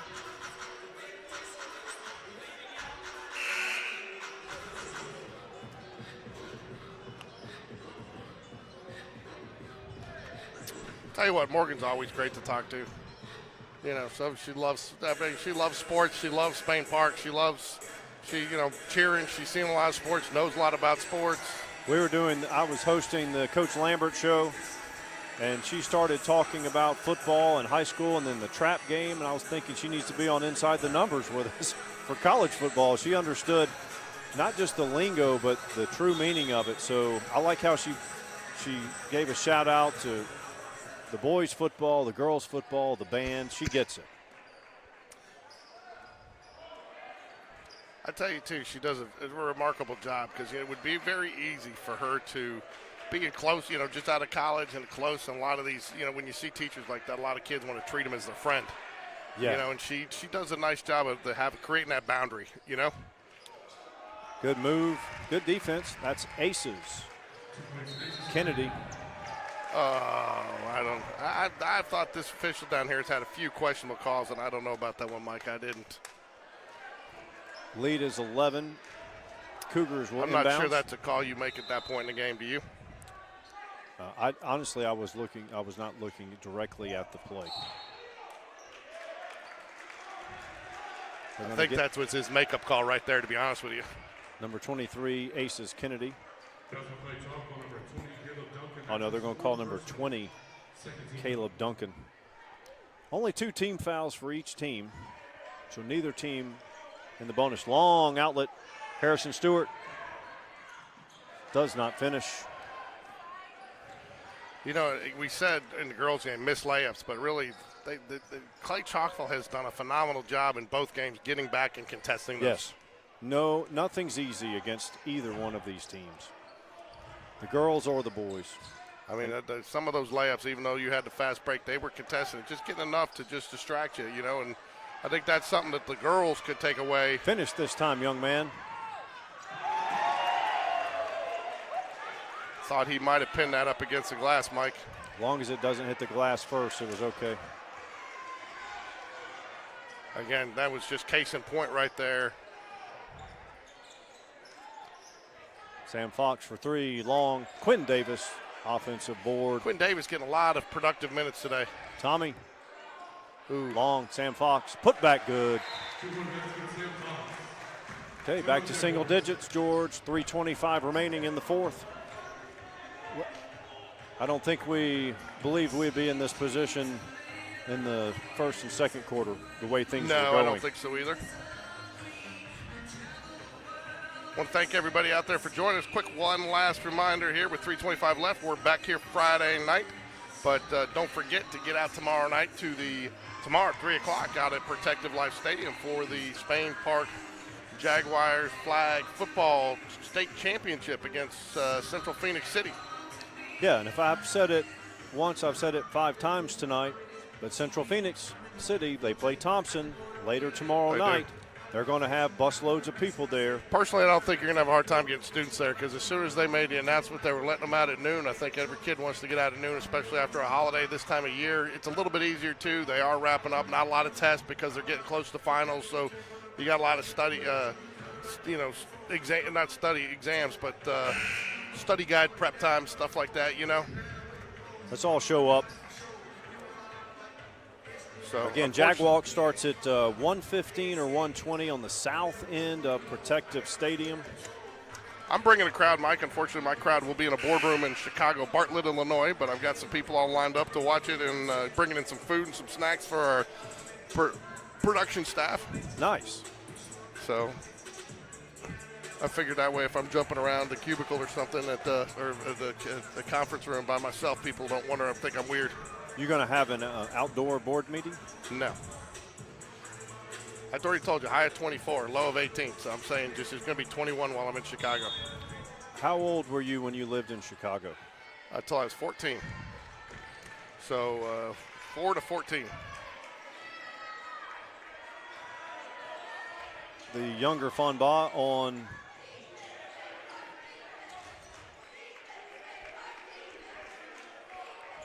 it's number 1 Jackson. He comes in. Ooh. They're gonna go 4 to score here. Force Spain Park to. Oh. One thing Foul's not an issue yet, though, at this point. No, but here's one thing that you might want to do is you might want to send in some guys that haven't played and go ahead and get into the bonus. Because you're inside of 3 minutes. Bring in the guys that haven't played that can afford the fouls. And then you play straight up. Because they're going to take layups. Offensive foul. Okay.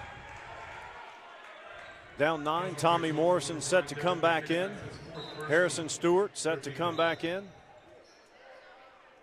The younger Fonba, Jonathan takes a break. Garrett Gorman takes a break.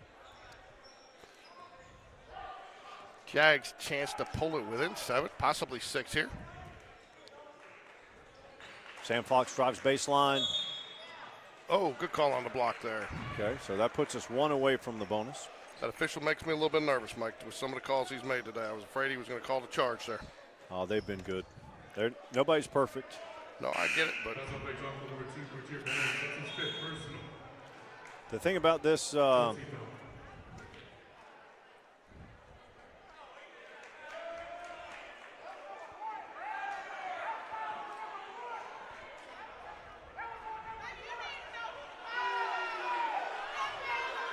seemed to be some confusion.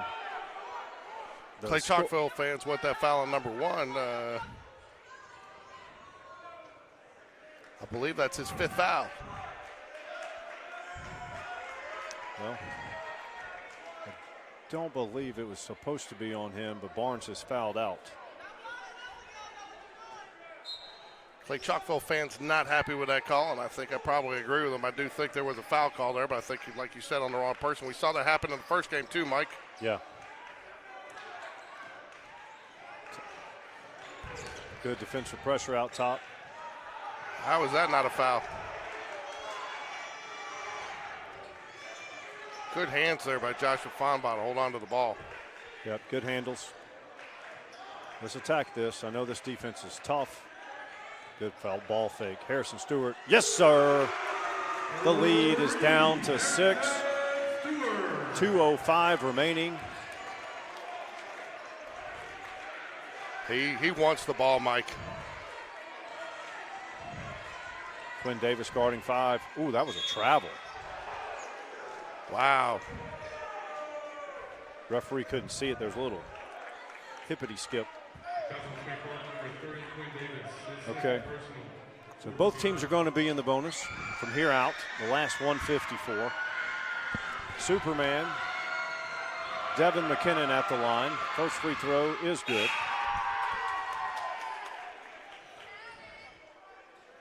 7-point game here, 154 left. Both teams will be shooting 2 on any foul from this point forward, right, Mike? 4 apiece? That's correct.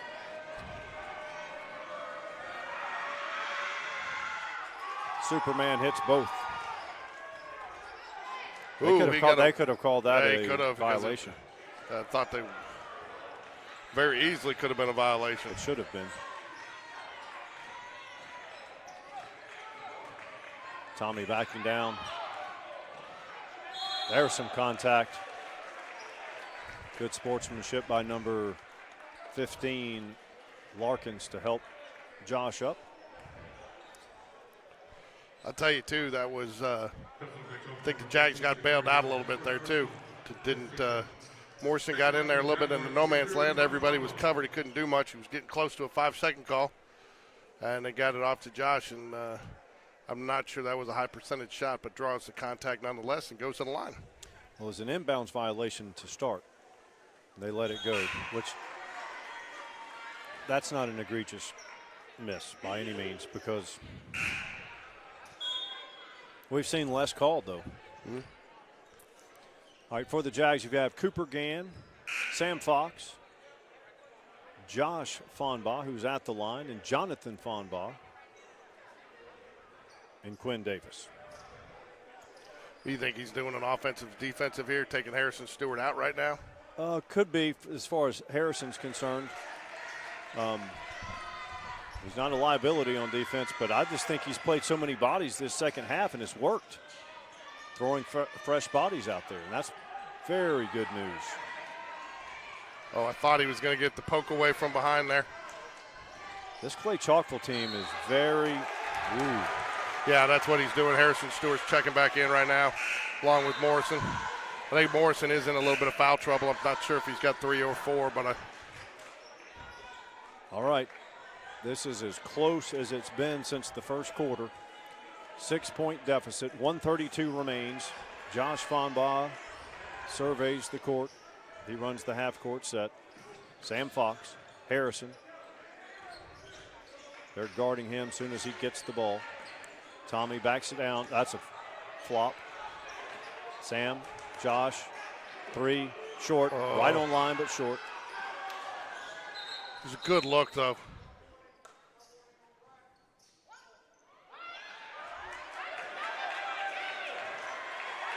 What did he call there? I think he called a double warning. You don't typically see a warning, though, do you, while the ball's in play? No, you should not, because now it gives Spain Park an advantage to set up a full-court press. I mean, sometimes you'll see him call a double foul there. Right. You know, if you're going to stop play, that's really the way you need to make that call, is a double foul. Should be a trap here. They had it set up nicely, just a good pass and some good hands. Very disciplined team. They didn't. Oh. thought he got it from behind there. Thought he had all ball there. Will be shooting 2 here.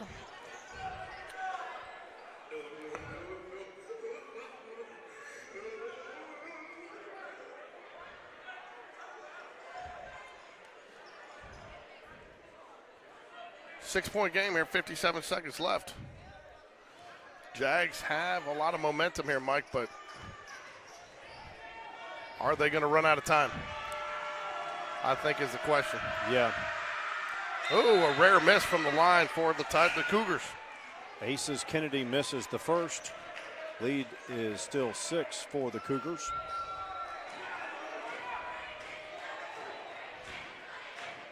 Normally, I would say, hey, you don't absolutely have to have a 3 being Spain Park, but you're not getting any looks at 2s against this defense. No. And I mean, and they've gotten good looks from a 3, and they're, oh, it rattles around home. Yep, 360 and in. Lead is 7. Tommy back to Josh. He presses it up quickly. Quinn Davis. Tommy. Sam Fox, deep 3. That's not the shot you wanted, I don't think. I think they was hoping to swing that back around to.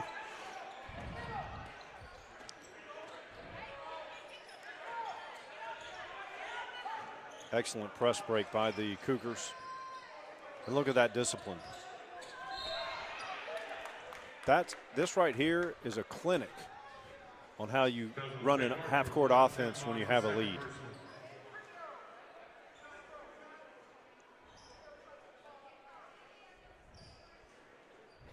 I'm not sure that's the look the Jags wanted down there, Mike. I think they were hoping to kick that across, and they had it open. They had a couple guys wide open on the other side.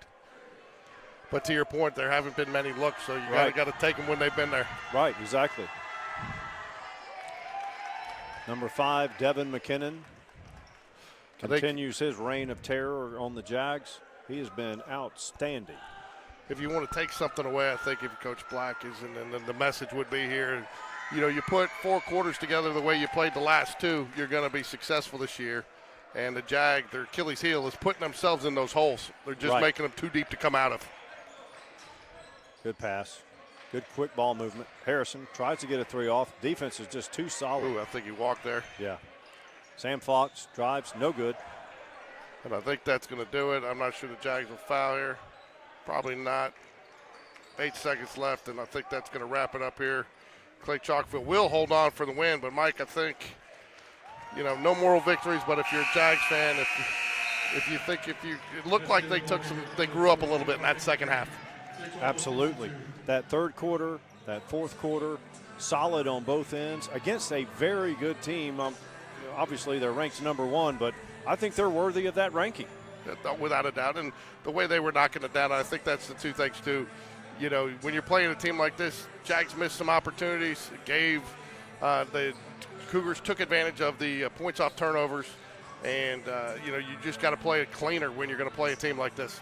I know this is going to sound hyperbolic, but I believe you can take the second 5 of the Clay-Chalkville Cougars, and they would be a top 15 team in the state. Because, look, they played 12, 13 players, and there was not much drop-off. Hey, so I've got Brock Bradley walking by. Is Clemson going to yeah, we will. Hey, is Clemson going to upset the Mustangs this week? Mark my words, they're going to win the ACC. There you go. All right. Brock Bradley just called it, folks. Tigers will win the ACC championship this week. All right, folks. Well, thanks for joining us tonight. 2 exciting games. First one was a little bit like watching paint dry. Not a lot of points scored. Yeah. A lot of defense. But, again, I think if you go back and look, boys much improved tonight and girls much improved over last season. So some exciting things ahead for Jaguar basketball of both the boys and the girls. So enjoyed it as always. Go Jags, and Jag fans, show up tomorrow for the flag football state championship at Protective Stadium. And we'll see everyone Friday.